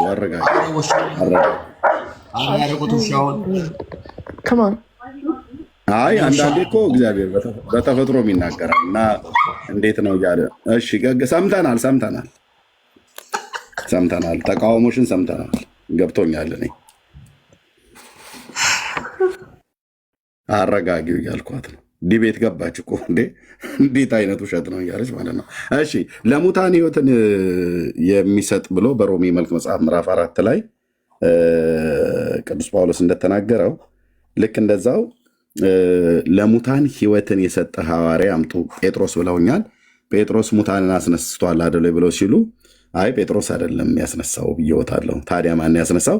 በጴጥሮስ እጅም በጳውሎስ እጅም የሚያስደንቅ ታምራትን ያደርግ ነበር። ለምሳሌ ይህን በመረጃ ላምጣና እርስዎ መረጃዎትን ያመጣሉ ጠብቃለሁ። ሐዋርያት ሥራ መጽሐፍ ምዕራፍ 19 ላይ ምን ይናገራል? የእግዚአብሔር ቃል ቀይስዬ እንደሚያውቁት እዚህ ቅዱስ ጳውሎስ ያደረገውን እግዚአብሔርም ይላል 1911 ሐዋርያት ሥራ እግዚአብሔርም በጳውሎስ እጅ የሚያስገርም ተአምራት ያደርግ ነበር። ተአምራት አድራጊው ማን ነው? መንክር እግዚአብሔር በላዕለ ቅዱሳን ይሁን እንደተባለው ማለት ነው። በማን እጅ ላይ ነው የሚያደርገው? በቅዱሳኑ ላይ አድሮ አድራጊው ማን ነው? እግዚአብሔር ነው። ጳውሎስ አይደለም ይሄንን ያደረገው። ይኸው ጴጥሮስ አይደለም ያደረገው። ዮሐንስ አላደረገም። ኤልያስ አላደረገም። ማናቸውም አደረጉ የተባሉት ሙሴ አላደረገም። 10 መቅሰፍትን ቢያደርግ ያደረገው እግዚአብሔር ነው። በማን እጅ? በሙሴ እጅ። በማን እጅ? በኤልያስ እጅ። በማን እጅ? በኤልሳ እጅ። በማን እጅ? በጳውሎስ እጅ። በማን እጅ? በጴጥሮስ እጅ። ሙታን ቢያስነሱ፣ ባህር ቢከፍሉ፣ ተፈጥሮ ቢታዘዝላቸው እያንዳንዱ የተደረገው ነገር በሙሉ ገናናው ቅዱስ እግዚአብሔር ነው ያደረገው። ስለዚህ ጴጥሮስ ሙታን አላስነሳም። እግዚአብሔር ግን በጴጥሮስ እጅ በጳውሎስ እጅ ታምራትን እንዳደረገው በጴጥሮስ እጅም ታምራትን አድርገዋል። እና አይ አድርገዋል ብለው ካሉ ለሙታን ህይወትን ሰጥቶ ነው እሱ ያደረገው። ዶርቃ የምትባለዋን ሴትዮ እንደጸለየላት ቅዱስ ጴጥሮስ አልጠፋኝም፣ ከኢዮጴ ያስጠርተውት ጣቢቷን እናውቀዋለን። ስለዚህ ጳውሎስ አስነስቷል። አየለም ጳውሎስ አላስነሳም እኮ አልኩት። ጣቢታን ያስነሳት ማን ነው? ጌታችን ኢየሱስ ክርስቶስ። በቃ በጌታ ኢየሱስ ክርስቶስ አልነበረም። እኔ መቼስ በቃ አይደለም። ይሄን የጠቀሱት ለቅዱሳኑ ነው ያሉት። ጠፋሁት እንደ የጠቀሱት ጥቅስ እኮ ለቅዱሳኑ ነው ያሉት። ይኸውልህ እሺ ቆይ እዚህ ጋር መጽሐፍ ቅዱስ ላይ የተጻፈው ቃል የታመነ ነው አይደለም? ኖ ቀሲስ አሁን ቀሲስ አይደለም። አሁን ያምጡት እንጂ ጴጥሮስ ሙታን አስነስቷል ብለውኛል። ያምጡት 9 ሐዋርያት ሥራ 9:36 ላይ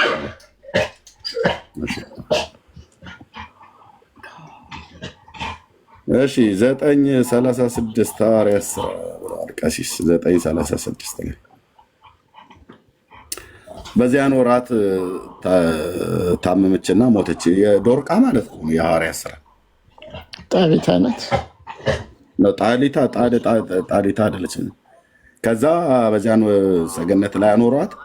ልዳም ለኢዮጴ ቅርብ ነበርና ደቀ መዛሙርቱ ጴጥሮስን በዚያ እንዳለ ሰምተው ወደ እርሱ ከመምጣት እንዳይዘገይ ለመኑት። 2 ሰዎችም ወደ እርሱ ላኩ። ጴጥሮስም ተነስቶ ከእነሱ ጋር መጣ። በደረሰም ጊዜ በሰገነት ላይ ወጡ። መበለቶችም ሁሉ እያለቀሱ ዶርቃ ከእነሱ ጋር ሳለች ያደረገቻቸውን ቀሚሶቿንና ልብሶቿን ሁሉ እያሳዩ በፊቱ ቆመው፣ ጴጥሮስም ሁሉን ወደ ውጭ አውጥቶ ተንበርክኮ ጸለየ ይላል። አለቀ። ያልነው ምንድን ነው? ተንበርክኮ ጸለየ። ወደ እግዚአብሔር ማለት ነው። ሙታን የሚያስነሳ ማን ነው? እግዚአብሔር። ታምራት የሚያደርገው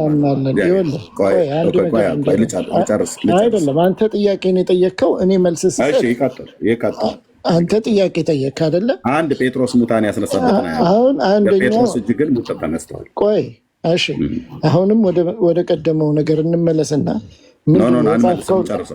ወደ ቀደም እኮ እንጨርሰው። አሁን ያልከው ምንድን ነው? ጌታችን ኢየሱስ ክርስቶስ የሚናገረው ቃል የታመነ ነው ብለሃል አይደለ? ጌታ ኢየሱስ ክርስቶስ ሞትን እንደሚያስነሳ ጥያቄ እንዳይኖረው እኔ ያልኩትኝ ዮሐንስ 14:12 ኢየሱስ ላይ እና እግዚአብሔር ላይ እኛ የወንጌል አማኞች ነን። ዮሐንስ 14:12 ከምታምኑት በላይ ነው እኛ የምናምነው በእግዚአብሔር ላይ ያለን። እሱን ያው በእንትን ነው አንተ ስላልክ እኔ ስላልኩ አይደለም። እሱ የሚታወቀው ኢየሱስ የተናገረው እውነት ነው እውነት አይደለም፣ ኢየሱስ ይችላል አይችልም ብለው እንዳይሉ እኛ የወንጌል አማኞች ነን። ኦርቶዶክሳውያን ከምታምኑት የበለጠ በደም ስራችን የገባ በእግዚአብሔር ላይ ያለ እምነት ነው ያለ። በቃ እኔ እናንተ አሁን በዚህ ላይ ልንግባባ ስለማንችል ይቅርብን ማለት ነው። እኔ መጽሐፍ ቅዱስ አመጣውልህ የታለ ታዲያ? ማን ነው ለሙታን ሕይወትን የሰጠ? 14:12 ላይ ጌታ ኢየሱስ ክርስቶስ የተናገረው ቃል እውነተኛ ከሆነ ቃሉ የሚታመን ከሆነ እኔ ከማደርገው በላይ ታደርጋላችሁ ካለ ኢየሱስ ክርስቶስ በውሃ ላይ መሄድ መቻል የሚችል ከሆነ እኛ ደግሞ በአየር ላይ መሄድ እንችላለን ማለት ነው። ምክንያቱም ከኔ በላይ ታደርጋላችሁ ስላለ ማለት ነው። መጽሐፉን የምናምን ከሆነ ነው ያ እንትን የሚለው፣ ግን የማናምን ከሆነ ችግር አለ ማለት ነው። ስለዚህ ከኔ የበለጠ ታደርጋላችሁ ካለ ከሱ የበለጠ ነገሮች ሁሉ ማድረግ እንችላለን። እዚህ ጋር እምነት አለ ነው የለንም የሚለው ሌላ ጥያቄ ነው። ይሄ ቃል ግን መታመን መቻል አለበት። መጀመሪያ ወደ ሌላ ቦታ ከምንሄድ አሁን ያ ቃል የታመነ እንደሆነ የምናውቀው የኢየሱስ ክርስቶስ እዚህ ጋር አሁን ከነገርኩ ነገር ጴጥሮስ ወደ ውጭ አስወጥቶ ተንበረከከና ጸለየ። ሬሳውም ዘወር ብሎ ጣቢታ ሆይ ተነሽ አለ። እዚህ ጋር ኢየሱስ ክርስቶስ ተነሽ አላለም። ሌላም ቦታ ደግሞ እነግርሃለሁ ራሱ እንትናን ጳውሎስ ይህን ጨርስ። ማን ነው እዚህ ጋር ለሙታን ሕይወትን ይሰጣል? ጴጥሮስ ወይስ ክርስቶስ? ይኸውልሽ ያላት ተነሽ ያላት ሕይወት ክርስቶስ ነው። ሁሉ ነገር ክርስቶስ ነው። በዛ ቃል መሰረት የጠየቁትን ይመልሱልኝ። ዶርቃ የምትባለዋን ሴትዮ ከሙታን ያስነሳት ጴጥሮስ ነው አይደል? ጴጥሮስ ነው። እንደዛ ነው የሚለው እዚህ። ምን ብሎ ጸልዮ አይደል? ጸልዮ ወደማ ወደ እግዚአብሔር አይደል? ወደ እግዚአብሔር ኦፍ ኮርስ ወደ እግዚአብሔር። ለምንድነው መጸለይ ያስፈልገው? እኔ ካደረኩት የበለጠ ታደርጋላችሁ ብሎታል ነበር። ለምን ቀጥታ ዝም ብሎ አያደርግም? ለምን መጸለይ ያስፈልገው? ይሄ የእምነቱን መግለጫ ሲያሳይ ነው። ለምን መጸለይ ያስፈልገው? ለምን መለመን አስፈልገው? መጸለይ ማለት መለመን ማለት ነው። መጸለይ ማለት መነጋገር ማለት ነው ከእግዚአብሔር ጋር። ሌላ እኮ መለመን መነጋገር ማለት ነው። ለምንድን ነው መጸለይ ያስፈልገው? ማነጋገር አለበት። ኢየሱስ ክርስቶስም እኮ ወደ አባቱ ጸልየው። ይሄ ይኸውልህ እንደማመጥ ቀሲስ ኢየሱስ ብለው አይበሉ። ኢየሱስ ላይ ጥያቄ እንዳለዎት ያሳየኛል። እኔ ስለ ጴጥሮስ ጠይቆት ኢየሱስም ጸልዮ ነበር ብለው አይበሉ። ልብ ይበሉ። እየተደማመጥን እሺ፣ አንተ ብቻ ማውራትም ከፈለግ ትችላለህ። እያወሩ እስካሁን ማን ነበር ያወራ የነበረው እኮ? ታዲያ አሁን እኔ በምናገረው የጠየቁትን ጥያቄ መልሱልኝ ያልኩት ወደ እግዚአብሔር ጸለይ አይደል? ለምንድን ነው መጸለይ ያስፈለገው? ነገርኩህ። መጸለይ ያስፈለገው ኢየሱስ ክርስቶስም የጠየቁት ስለ ጴጥሮስ ሁሉ የተማረውን ነገር አደረገ። የጠየቁት ስለ ጴጥሮስ ነው። ኦርቶዶክስ ይኸውልህ፣ አንደኛ አይሰሙም። ልብ በሉ እዚህ ያላችሁ አንድ ሰዎች፣ አንደኛ አይሰሙም። ከሰሙ የጠየቁት ጥያቄ ላይ መልስ አይመልሱም። ጴጥሮስ ለምን የጸለየ ብለው ኢየሱስ ክርስቶስ ጸልዮአል ይሉኛል። እኔ የጠየቁት ጴጥሮስ ለምን የጸለየው ነው። እንደዛ አይደለም ያልኩ። አንተ ያልሰማኸው ኢየሱስ ክርስቶስ ለምን የጸለየው? ኤርሚያስ ጴጥሮስ ለምን የጸለየው? አልሰማህም? ጴጥሮስ የጸለየውበት ምክንያት አልኩ ከጌታው ስለተማረ ነው እንጂ ኃይልን የሚያደርገው ሙታን የሚያስነሳው እግዚአብሔር እንደሆነ ስላወቀ አይደለም የጸለየው እያሉ ነው። እሱንማ ያምናል። ማነው ሙታን የሚያስነሳ? እግዚአብሔር ነው። አለቅ። ስለዚህ እግዚአብሔር ስለሚያደርግ እግዚአብሔር ብቻ የሚያደርገው ስራ ስለሆነ ነው። ጴጥሮስን ብቻ አይደለም ኤልያስም ወደ እግዚአብሔር አድምጦኝ ኤልያስም ወደ እግዚአብሔር ጸልዮአል ሙት ለማስነሳት። ኤልሳም ጸልዮአል። ያድምጡኝ ማለት አያውሩ። ሞዴሬተሬን አስተካክለው ወንድምነት። ያድምጡኝ ማለት ያድምጡኝ፣ ሰምቼዎታለሁ። እነዚህ ሰዎች ያለ ክርስቶስ ተራ ሰዎች ናቸው። ጴጥሮስ ተራ ሰው ነው ያለ ክርስቶስ።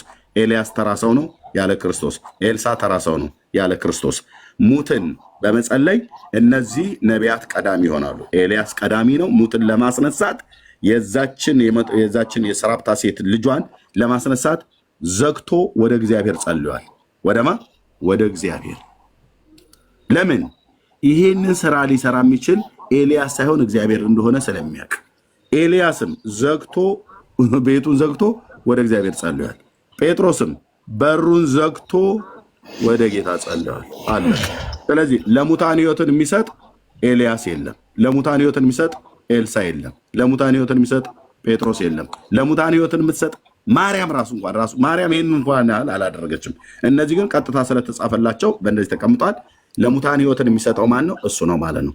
ስለዚህ በኤልያስም እጅ፣ በኤልሳም እጅ፣ በጴጥሮስም እጅ ለሙታኑ ሕይወት ሰጥቶ እንደገና በሕይወት እንዲኖር ያደረገው ቅዱስ እግዚአብሔር እንጂ ጴጥሮስና እግዚአብሔር ተረዳርተው አይባልም።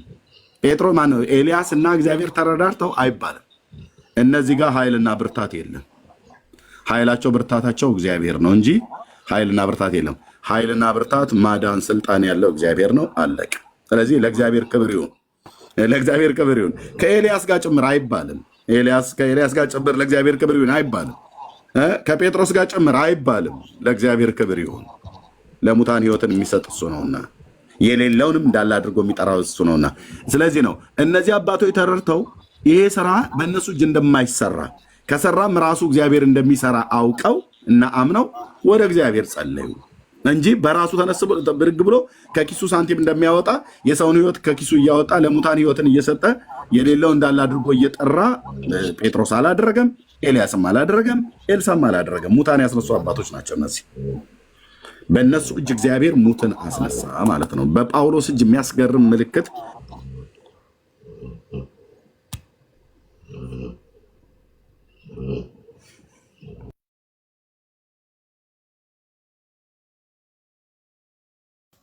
ወንድምነት ሚዩተር አለ እኮ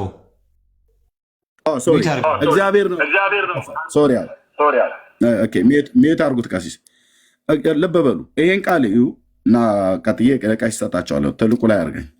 ለምንድን ነው ሰው የምታስገቡት? ኦኬ ሚኪ ነው። እሺ ልብ በሉ። ኦኬ እዚህ የሐዋርያት ሥራ መጽሐፍ ምዕራፍ 19 አሁን መልሼ ላምጣው። 19 ላይ የሚናገረው ምን ይላል? ሁሉ ቀን እንድታስቡ የሚገባው ክርስቲያን ወገኖች ልብ በሉ። ሙሴ ባህሩ ላይ በትሩህን ዘርግተ ባህሩን ምታው አለው ይላል። ታውቃላችሁ በትሩን ዘርግቶ ባህሩን በመታው ሰዓት ባህሩ አልተከፈለም። በሙሴ በትር አይደለም ባህር የተከፈለው። በሙሴ በትር ባህር የከፈለ ይላሉ። ኖ ምታው ነው ያለው። ባህሩ የተከፈለው በምንድን ነው? ይኸው ላሳያቸው ወንድሞች እናቶች፣ ይህንን መልሳሉ። ግን እግዚአብሔር በጳውሎስ እጅ የሚያስገርም ተአምራት ያደርግ ነበር። በሙሴም እጅ የሚያስደርግ ተአምራት ያደርግ ነበር። ተአምራት አድራጊው ማን ነው? የእስራኤል አምላክ እግዚአብሔር ብቻ ነው። ጳውሎስ ምን ተአምር ሊያደርግ ይችላል? አንድ ነፍሰ ገዳይ እኮ የነበረ ፈሪሳዊ ነው። ጴጥሮስ ምን ሊያደርግ ይችላል? ምንም አያደርጉ። ሰው ኃይልና ችሎታ ብርታት የለውም። እግዚአብሔር ግን ከጥንት ጀምሮ በባሪያዎቹ እጅ ታምራትን ያደርግ ነበር። ስለዚህ በጳውሎስ እጅ እግዚአብሔርን በጳውሎስ እጅ የሚያስገርም ተአምራት ያደርግ ነበር ይላል። ለምሳሌ ጳውሎስ ሙት አስነስቷል አይደል? ሙትን ያስነሳው ጳውሎስ ነው ወይስ በዛው ብላቴናው ላይ እኮ ተጋደመበትና ወደ እግዚአብሔር ጸለየ። ከዛስ እግዚአብሔር ያን ሰው አስነሳው። ሙታንን ያስነሳ፣ ለሙታን ህይወትን የሚሰጥ ከሕያው አምላክ ከቅዱስ እግዚአብሔር ውጪ ማንም የለም። ለዚህ ነው ብቻውን ተአምራትን የሚያደርግ የእስራኤል አምላክ ይባረክ ብሎ ያለው ነቢየ እግዚአብሔር ዳዊት። ብቻውን ነው የሚያደርገው ተአምራትን። ከጳውሎስ ጋር አብሮ ተስማምቶ ጳውሎስ ኃይል አዋጥቶ ልክ ወጣቶቹ የከተማ ልጆች አጋጭተን እንብላ ብለው እንደሚሉት ጳውሎስ እና እግዚአብሔር ኃይላቸውን አውጣተው አይደለም ሙታኑን ያስነሱት። ጳውሎስ ናቲንግ ነው፣ ናቲንግ ያለ እግዚአብሔር። የአምላክ የእግዚአብሔር መንፈስ ግን በላዩ ላይ ስለነበር ዘ ሜን ኦፍ ጋድ በጣም እግዚአብሔር ሰው ነው። እሱ ግን ከራሱ ምንም ሊያደርግ አልቻለም፣ አይችልም።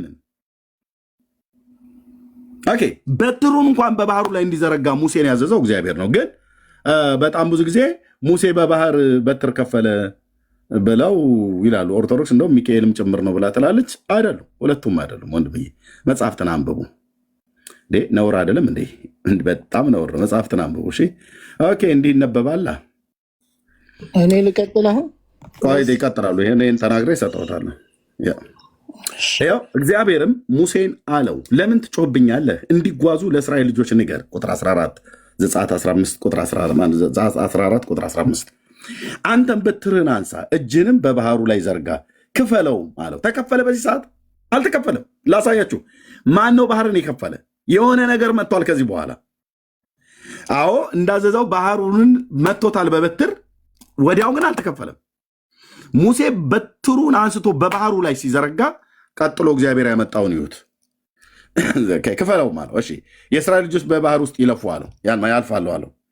እነሆ እኔ የግብፃውያንን ልብ አጸናለሁ፣ በኋላቸውም ይገባሉ። በፈርዖንና በሰራዊቱ ሁሉ ላይ፣ ሰረገሎች በፈረሶች ላይ ክብርን አገኛለሁ።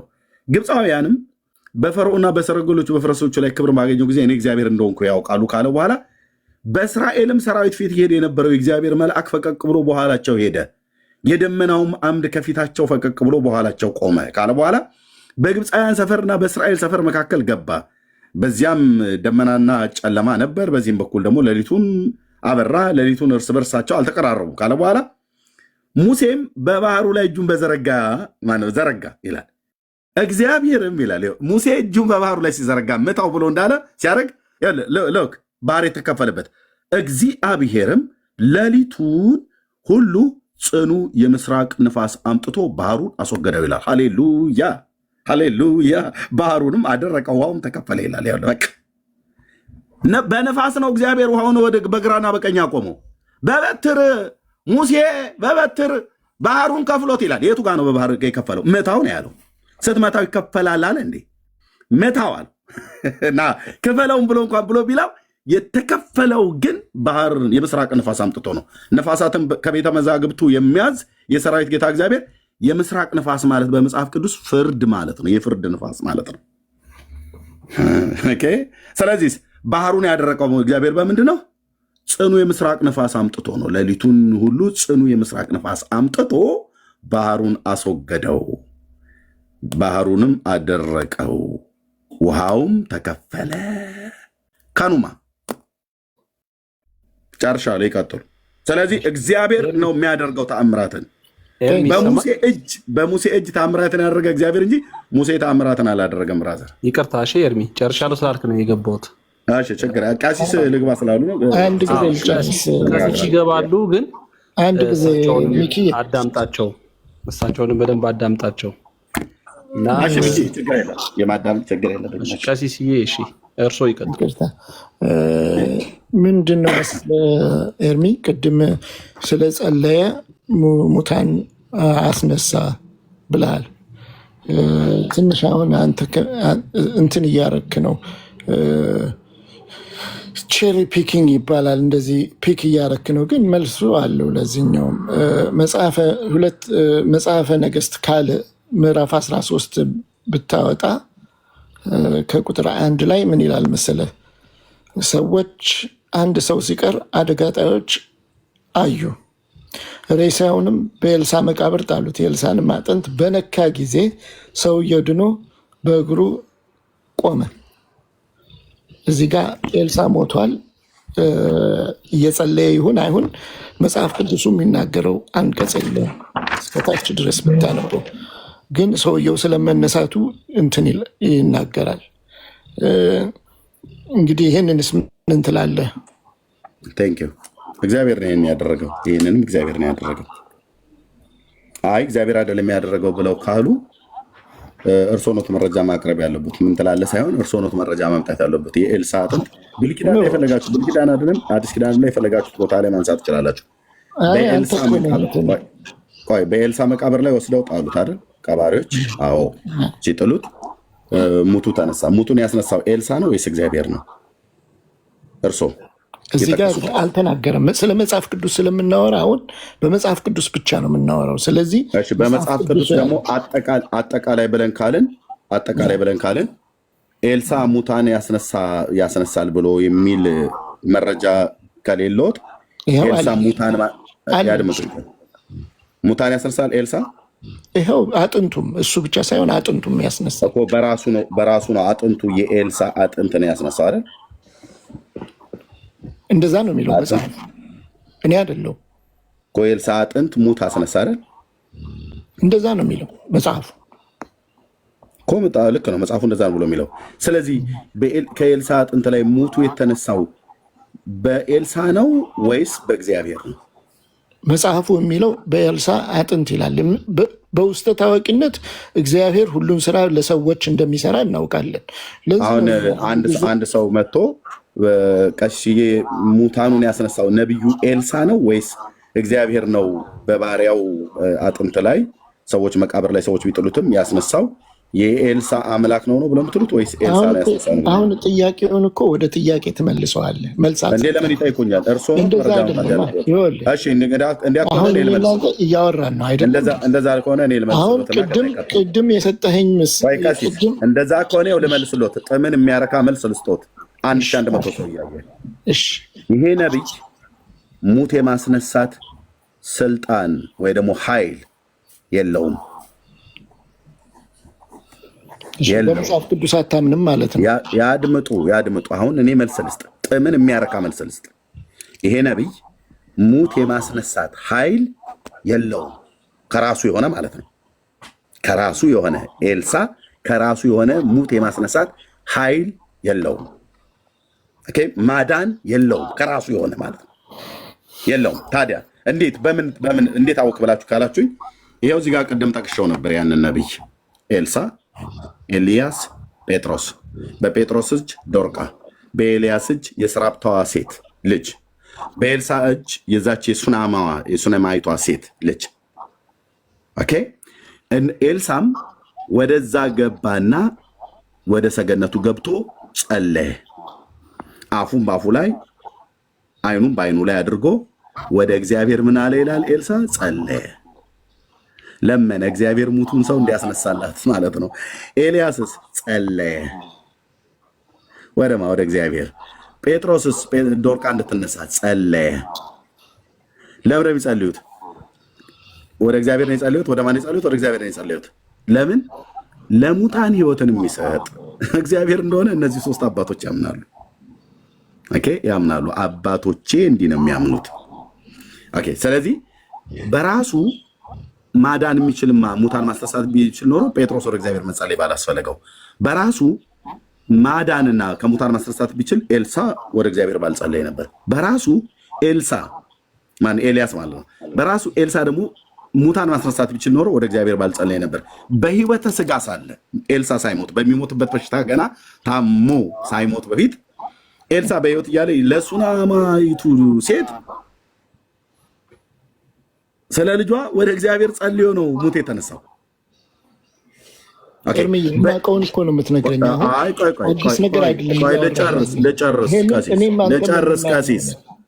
ልጨርስ። ቅድም እርሶ እኮ የጠቀሱት ጥቅስ አለ። ዮሐንስ 14:12 ጠቅሰው እኔ ካደረኩት የበለጠ ታደርጋላችሁ ብለዋል ጌታ ብለው። አዎ ብለዋል። ግን እሱ ካደረገው ቆይ አድምጡኝ። ግን አፍራሽ ነው።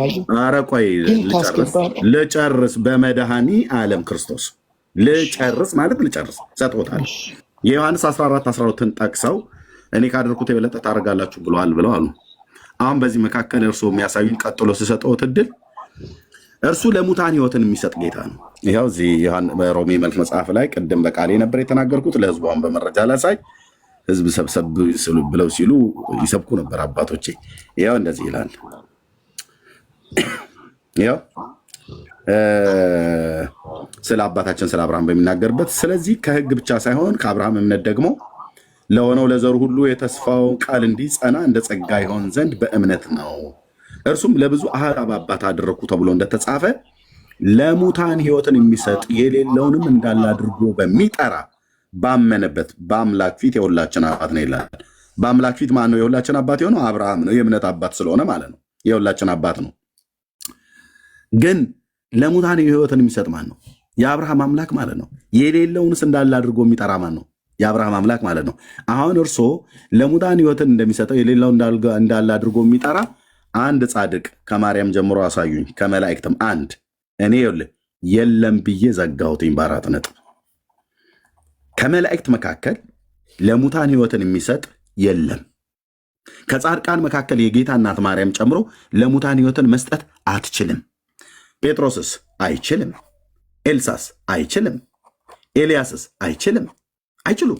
ስላልቻሉ ነው ወደሚችለው ጌታ ጸለዩ የሚለው።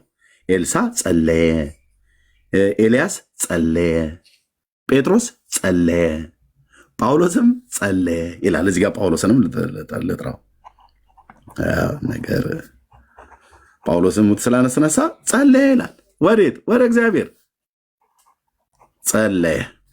ጳውሎስ ጸለየ፣ ኤልሳ ጸለየ፣ ኤልያስ ጸለየ፣ ጴጥሮስ ጸለየ። ለምን? እነሱ ስለማይችሉ ወደሚችለው አምላክ ለመኑ። ስለዚህ ሲለምኑ እግዚአብሔር ለባሪያዎቹ ታምራትን አደረገላቸው። ጴጥሮስ ሲጸልይ እግዚአብሔር የጸሎቱን መልስ መለሰለት። ዶርቃን አስነሳት። ማ? እግዚአብሔር ነው ያስነሳት፣ ኖት ጴጥሮስ። ኦኬ። ኤልያስ ጸለየ፣ እግዚአብሔር ጸሎቱን መለሰለት። ብላቴናው ተነሳ። ማን ያስነሳው? እግዚአብሔር።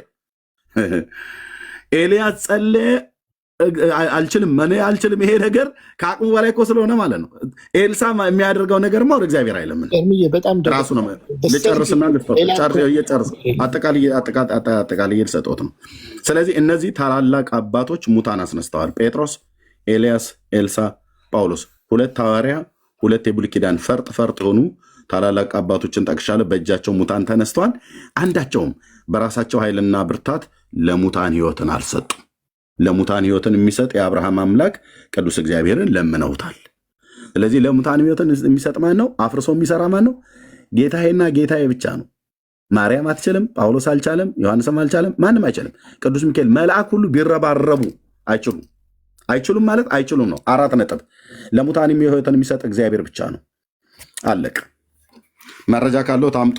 ኤልሳ በሕይወት እያለ ጸልዮ ነው የዚችን ልጅ አስነሳላት። ከሞተ በኋላ ኤልሳ አስነሳ ብለው ቢሉ ከመሳቅ ውጭ ምን አደርጋለሁ? መቼስ በሕይወት እያለ ነፍሱ ከስጋው ሳትለይ ጸልዮ ወደ እግዚአብሔር፣ እሱ እንደማይችል አውቆ ጸልዮ ወደ እግዚአብሔር ብላቴናውን ካስነሳ የደረቀ አጥንት ኤልሳ ራሱ ነው ያስነሳው እግዚአብሔር አይደለም ብለው ያሉኝ ከሆነ በእውነት ትውልድ ይስቅቦታል። ምንስ ልናደርግ እንችላለን? የደረቀ አጥንቱ የኤልሳ ሲነካው ግን ሙቱ ተነስቷል። ማን ያስነሳው? እግዚአብሔር ነው ያስነሳው። የግድ መጻፍ የለበትም እዛ ቦታ ላይ ያስነሳው እግዚአብሔር ነው ብሎ የሚል መጻፍ የለበትም። ኤልሳም ነው ብሎ የሚል አልተጻፈም። እግዚአብሔርም ነው ብሎ የሚል አልተጻፈም። ታዲያ በባሪያው እጅ አስቀድሞ በሕይወተ ሥጋ በነበረበት ሰዓት ላይ ለሱናማይቷ ሴት ልጅ ሲጸልይ ሙታንን ያስነሳ እግዚአብሔር በባሪያው መቃብር ላይ ታምራትን አድርጓል። አንድ ጊዜ ብቻ ነው የተደረገው። ሰዎቹም እኮ ያድነው የኤልሳ መቃብር ያድናል ብለው እኮ አደጋ ጣዮች ስለመጡባቸው ነው። ሶርያውያን አደጋ ጣዮች ስለመጡባቸው ለመሸሽ ብለው ነፍሳቸውን ለማስመለጥ ብለው የመቃብር ስፍራ ነበረ ሊቀብሩት ነው ይዘው እየሄዱ ያሉት። ኦኬ፣ ሊቀብሩ ይዘው እየሄዱ እያሉ አደጋ ጣዮች መጡ። ከዛስ መቃብሩ ላይ ወረወሩት። ሲወረውሩት የኤልሳ መቃብር ላይ ነው እና ከዛ ተነሳ ማለት ነው ሰውዬው። ማን ያን ሙት እንዲነሳ ያደረገው? ኤልሳ በፍጹም እኮ አይደለም ነው ብዬ የምለው።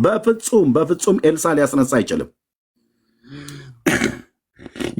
የኤልሳ አምላክ ግን እግዚአብሔር፣ የጴጥሮስ አምላክ እግዚአብሔር፣ የኤልያስ አምላክ እግዚአብሔር፣ የጳውሎስ አምላክ እግዚአብሔር፣ የአብርሃም አምላክ እግዚአብሔር ለሙታን ሕይወትን ሰጪ እሱ ብቸኛ ነውና እሱ ነው ሕይወትን ሲሰጣቸው ተነስተው ሰዎች ይቆማሉ ማለት ነው።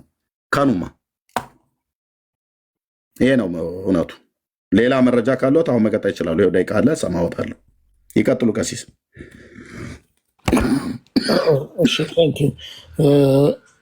ያው እየደጋገምክ ነው የነገርከን እነ እንትና የተናገሩትን በመጽሐፍ ቅዱስ ላይ የተባለውን እኔ ያመጣሁልህ መጽሐፍ ምንድን ነው ልነግርህ የፈለግኩትም የጌታችን ኢየሱስ ክርስቶስ የተናገረው ቃል የታመነ እንደሆነ ነው። ይህም በዮሐንስ 14:12 የተጻፈው ቅድም የተነጋገርንበት ቃሉ የታመነ ነው። ስለዚህ ይህንን ስለምናምን ማናቸውም ነገር ቢያደርጉ ኢየሱስ ክርስቶስ ቀድሞ የገባላቸው ቃል ስለሆነ ፍርድም ሁላ እንዲፈርዱ ኢየሱስ ክርስቶስ ብቻ አይደለም የሚፈርደው፣ በሱ የሚያምኑት ሁሉ እንዲፈርዱ ስልጣንን ሰጥቷል እግዚአብሔር። ስለዚህ የሚያድነው እግዚአብሔር ኢየሱስ ክርስቶስ እንደሚያድን የምናምን ከሆነ እሱ የተናገረውን ሁሉ የምናምነው ከሆነ እነዚህ ሰዎች ደግሞ አድነዋል። የእኛ ቤተክርስቲያንም ለዚህ ነው ህይወታቸውን የምትጽፈው ገድል ተብሎ የሚጻፈው እነዚህን ሰዎች ይችን መጽሐፍ ዋቢ በማድረግ ነው። ዮሐንስ 14:12 ላይ የተደረገ ሰው ኢየሱስ ክርስቶስ እኮ ያደረጋቸው ብዙ ተአምራት አሉ ይላል። ነገር ግን እናንተ ክርስቶስ ኢየሱስ ክርስቶስ አምላክ እንድትሆኑ እንደሆነ እንድታምኑ ይሄ ተጽፏል፣ ይሄ በቂ ነው ተብሎ ለማመን ኢየሱስ ክርስቶስን እንድታምኑ ይሄ ተጽፏል። ግን ሌላ ብዙ ተአምራት ያደረገዋል እሱ በጣም ብዙ ያልተጻፉ አሉ። ስለዚህ የእኛ ቤተክርስቲያናችን ኦርቶዶክስ የጌታ ናት ስንል እንደዚሁ አለ እንትናለ እንደ ኢየሱስ የጌታ ናት ስንል እንደዚሁ አይደለም፣ ሙሉን ስለምትቀበል ነው። ዜዝ ኖ ቼሪ ፒኪንግ። እኛ ጋር እዚህ ጋር የማንፈልገው እዚህ ጋር የምንፈልገው የለም። ሁሉን ነገር ነው፣ ሁሉን ነገር እንቀበላለን። አሁን ወንድሜ ኤርሚያስ እንደምትለው ያለው አይ እዚህ ጋር ስለጸለዩ ሳይጸልዩም የተደረገላቸው አለ።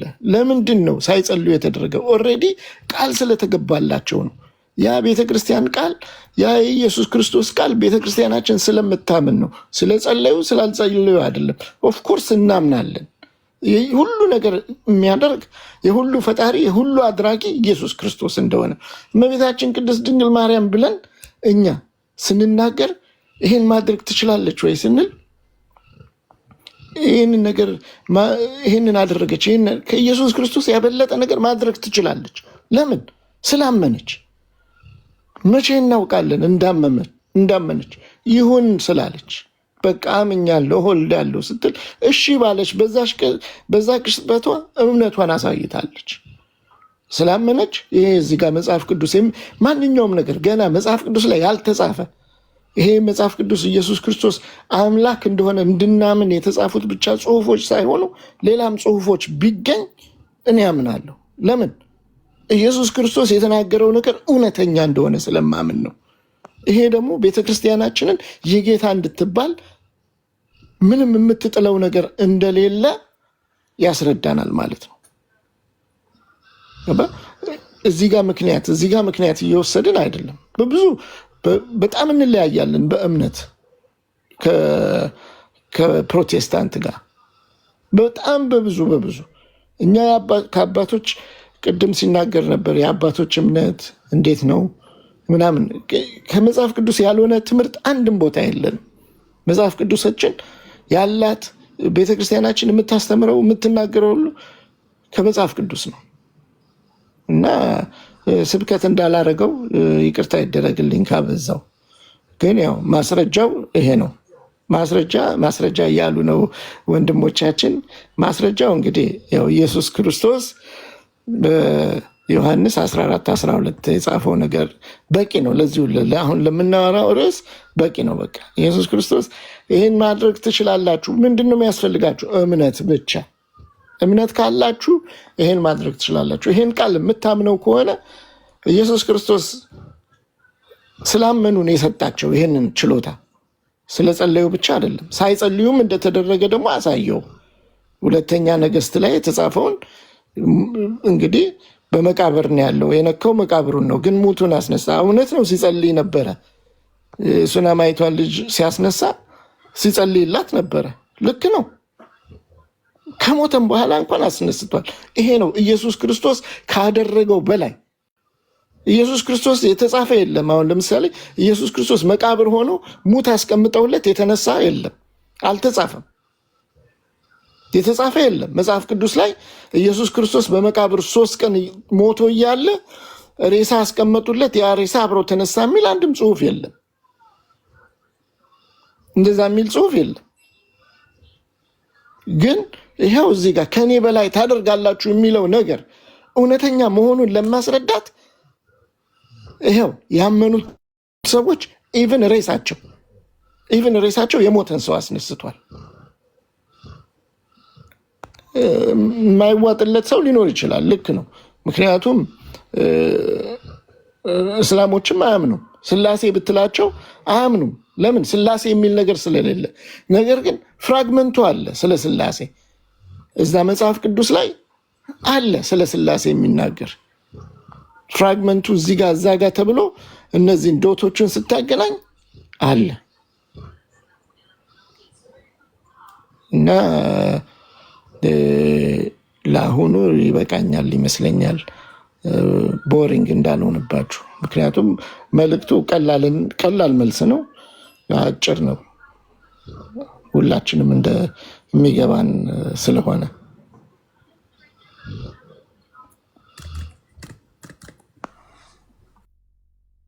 እሺ፣ እናመሰግናለን። እሺ፣ እኛ ዮሐንስ ወንጌል መጽሐፍ ምዕራፍ 14 ቁጥር 12 ላይ ያለውን ቃል አናምንም ብለን አላልንም። ልብ በሉ። በመዝሙር መጽሐፍት ላይ ቀደም ባሳያችሁ ላይ ብቻውን ተአምራትን የሚያደርግ የእስራኤል አምላክ ይባረክ ነው ብሎ የሚለው ብቻውን ያደረገው ብቻውን ህዝቡን ከግብፅ ምድር መርቶ ሲያወጣ ብቻውን ነው የመራው። በጸናች እጁ በበረታች ክንዱ መናን ከሰማይ ሲያወርድ ብቻውን ነው ያደረገው። ከአለት ላይ ውሃን ሲያፈልቅ ብቻውን ያደረገው። ባህሩን ጠሊቁን ባህር በፊት ለፊታቸው በታላቁ ነቢይ በሙሴ በኩል ሲያደርግ በባህሪያው ብቻውን ያደረገው። ሙሴና እግዚአብሔር ባህሩን ከፈሉት አይባልም፣ እግዚአብሔር ነው ባህሩን የከፈለው። ግብፃውያንም በኩራቸውን ሲገድል 10 መቅሰፍት ሲያደርግ ብቻውን ያደረገው። ብቻውን ያደረገው። ህዝቡን ሲመራ ብቻውን ያደረገው። ለኢያሱ እርዳታን ሰጥቶ 7 ነገስታትን እንዲዋጋ አሞራውያንና ኬጣውያንን ሲያደርግ ኃይልና ብርታትን የሰጠው ብቻውን ነው እግዚአብሔር ያደረገው። ፀሐይ በገባኦን ላይ እንድትቆም ሲያደርግ እግዚአብሔር ነው ያደረገው። የሰማይ ስርዓትን እንዲቆም የትኛውን ነገር ለባሪያው እንደዚህ አይነትን ማዳን ያደረገ ብቻውን። ኦኬ። በጳውሎስ እጅ ሙታን ቢነሳ ያደረገው እግዚአብሔር ነው፣ ኖት ጳውሎስ። እኛም አንጠቅም ባሪያዎች ነን በሉ ነው ያሉት። ምን ጴጥሮስ ምን አሳ እንኳን ጎትቶ ለማውጣት እኮ ሌሊቱን ሁሉ ሲደክም አድሮ ባዶ መረቡን እኮ ሲያጠብ ነው ያገኘው ጌታ። ይሄ ሰው አሁን ሙት አስነሳ ተብሎ ይባል ሳቂ አይመጣም እንዴ? ያለ ኢየሱስ እኮ ጴጥሮስ ያለ ኢየሱስ ጴጥሮስ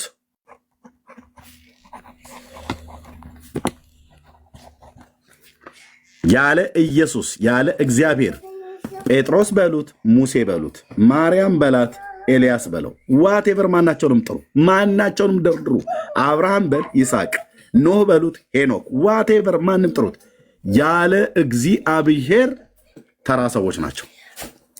ያከበራቸው እግዚአብሔር ነው። ለዚህ ነው የጌታዬ እናት እንኳን ስትናገር እንዲህ አለች። ሎክ ጋይስ በቃ ይሄው ነው ወንድሞቼ እናቶቼ።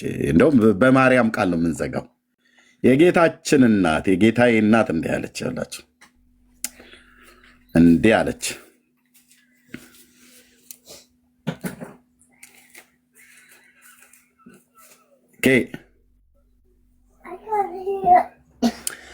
ብርቱ የሆነ እርሱ በእኔ ታላቅ ስራን አድርጓልና ስሙም ቅዱስ ነው። ይኸው ነው በቃ ወንድሞች እናቶች፣ እያንዳንዳችን ወደ ቤት ነው መበተን ያለብን። ከማርያም ንግግር ውጭ ሌላ እዚህ ጋር ሊጨምር የሚችል ቄስ ሊጨምር የሚችል ወንጌላዊ የለም። ምን አለች? ብርቱ የሆነው እርሱ በእኔ ታላቅ ስራን አድርጓል። በሙሴ ታላቅ ስራን አድርጓል።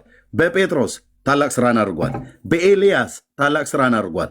በኤልሳ ታላቅ ስራን አድርጓል። አሁንም ባሉት በሚያምኑ በስሙ በሚያምኑ ታላቅ ስራን ያደርጋል። ማን ነው? ብርቱ የሆነው እርሱ፣ ስሙ ቅዱስ የሆነው እርሱ። በማርያም እንኳን ያደረገው እሱ ነው። እሷ እኔ ያደረግኩ አላለችም። ኦኬ፣ እሱ ነው ያደረገው። እንዴት ማግኒፋይ እያደረገች እንደምታወራው ይኸው። ጌታን እንዴት እያላቀች ክብርን እየሰጠች እንዴት እንደምታወራ ይሁት። ብዙ ጊዜ ሰው ዝም ብሎ ከማነብነብ ባለፈ የተናገረችው ምን እንደሆነ ረገጥ አድርጎ አየውም። እና እንበለው የጌታዬን እናቴ ማርያምን ንግግር። ማርያምን እንዲህ አለች፣ ነፍሴ ጌታን ታከብረዋለች፣ መንፈሴም በአምላኬ በመድኃኒቴ ሐሴት ታደርጋለች። በአምላኳ ነው ሐሴት የምታደርገው፣ በአምላኳ ነው ደስ የምትሰኘው።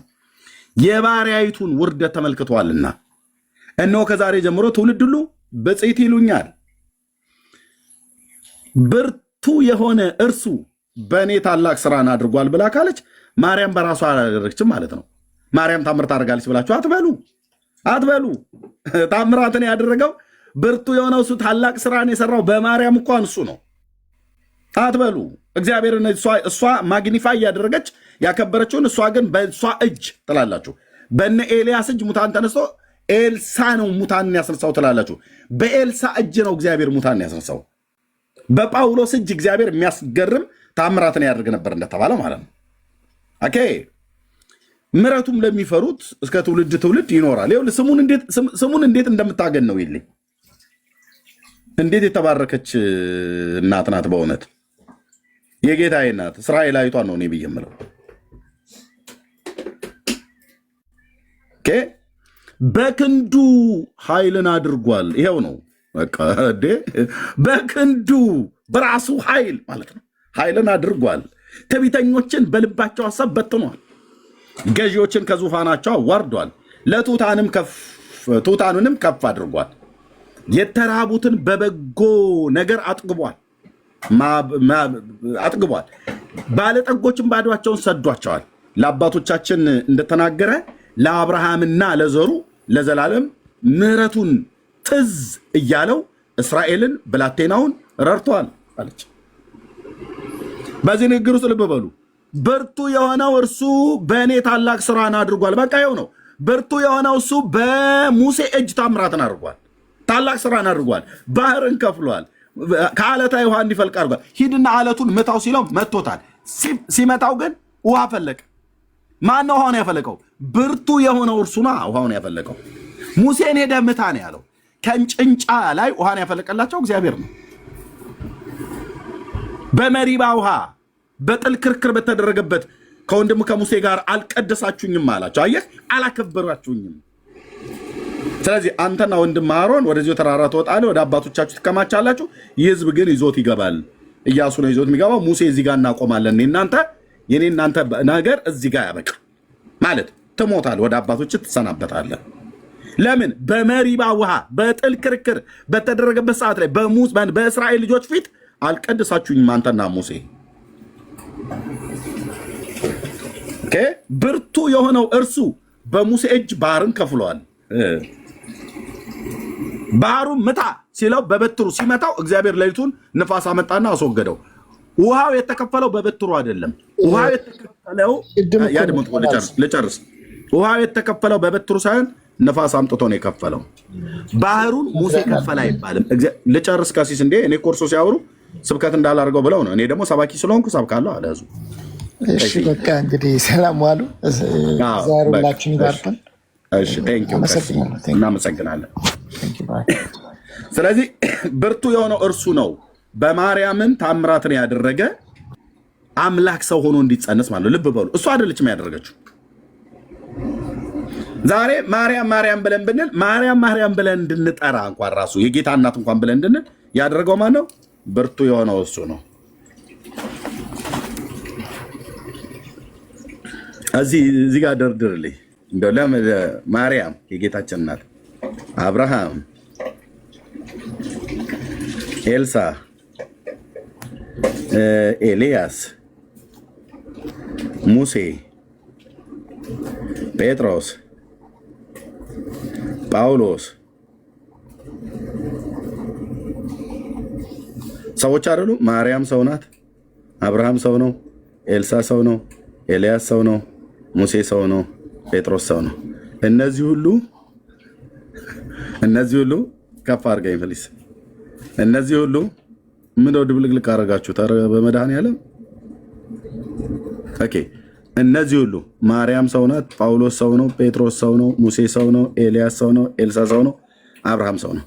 እነዚህ ሁሉ ያለ ጌታ ተራ ሰዎች ናቸው። አንተም እኔም አንቺም ያለ ጌታ ተራ ማለት ተራ ቆንጅዬ ኃጢአተኛ ተራ በፍጥረቴ የቁጣ ልጅ የነበርክ ድቡልቡል ያልክ ሙልሙል ያልክ የቁጣ ልጅ የሆንክ እግዚአብሔር ክብር የጎደለህ ነበርክ። ለማርያም ክብሯ ማን ነው? ጌታ እግዚአብሔር። ለሙሴስ ጌታ፣ ለጴጥሮስ ጌታ፣ ለኤልያስስ ጌታ፣ ለኤልሳ ለአብርሃም ጌታ፣ እዚህ ላለ ስሙ በሙሉ ጌታ። ያለ ጌታ ተራ ሰዎች ነን። ያለ ጌታ ተራ ሰዎች ናቸው። የዛሬው ስብከት በዚህ ነው የሚያልቀው። በጸሎት የሚዘጉት ከሆነ ዝጉት ማለት ነው። ተራ ሰው ነህ ማለት ነው። እኔ ተራ ነኝ እያልክ ተራው እኔ ተራው አንቺ ተባብለህ ተኛ ማለት ነው። አለቀ እንዴ? ጫማ ታለካካላችሁ እንዴ? ትከርሻ ታለካካለህ እንዴ? ከጌታ ይኩል በሙሉ ሌሎቹ በሙሉ አውርጄ ፈጥፍጬ ታች አውርድና ንጉሱ ብቻ ላይ ይደምቃል ማለት ነው በትውልድ ፊት። አንተ ከኤልያስ ጋርና ከኤልሳ ጋር ጠብ አለ እንዴ? የለኝም ጠብ። አባቶቼ እንደዚህ ነው ያሉት። ይኸው ማርያም ተናገረች። ብርቱ የሆነው እርሱ በእኔ ታላቅ ስራን አድርጓል። በሙሴስ እሱ ነው ያደረገው። በኤልያስስ እሱ ነው ያደረገው። በኤልሳስ እሱ ነው ያደረገው። በነቢያቱ በሐዋርያት ውስጥ እሱ ነው ያደረገው። አለቅ። ከሱ ውጭ የተደረገ ምንም ነገር ብቻውን ታምራትን የሚያደርግ የእስራኤል አምላክ እግዚአብሔር ይባረክ ነው ያለው። እንዴ አጋጭተው ያደረጉት ይመስል ብቻውን ተአምራትን የሚያደርግ የእስራኤል አምላክ እግዚአብሔር ይባረክ። ደስ አይልም?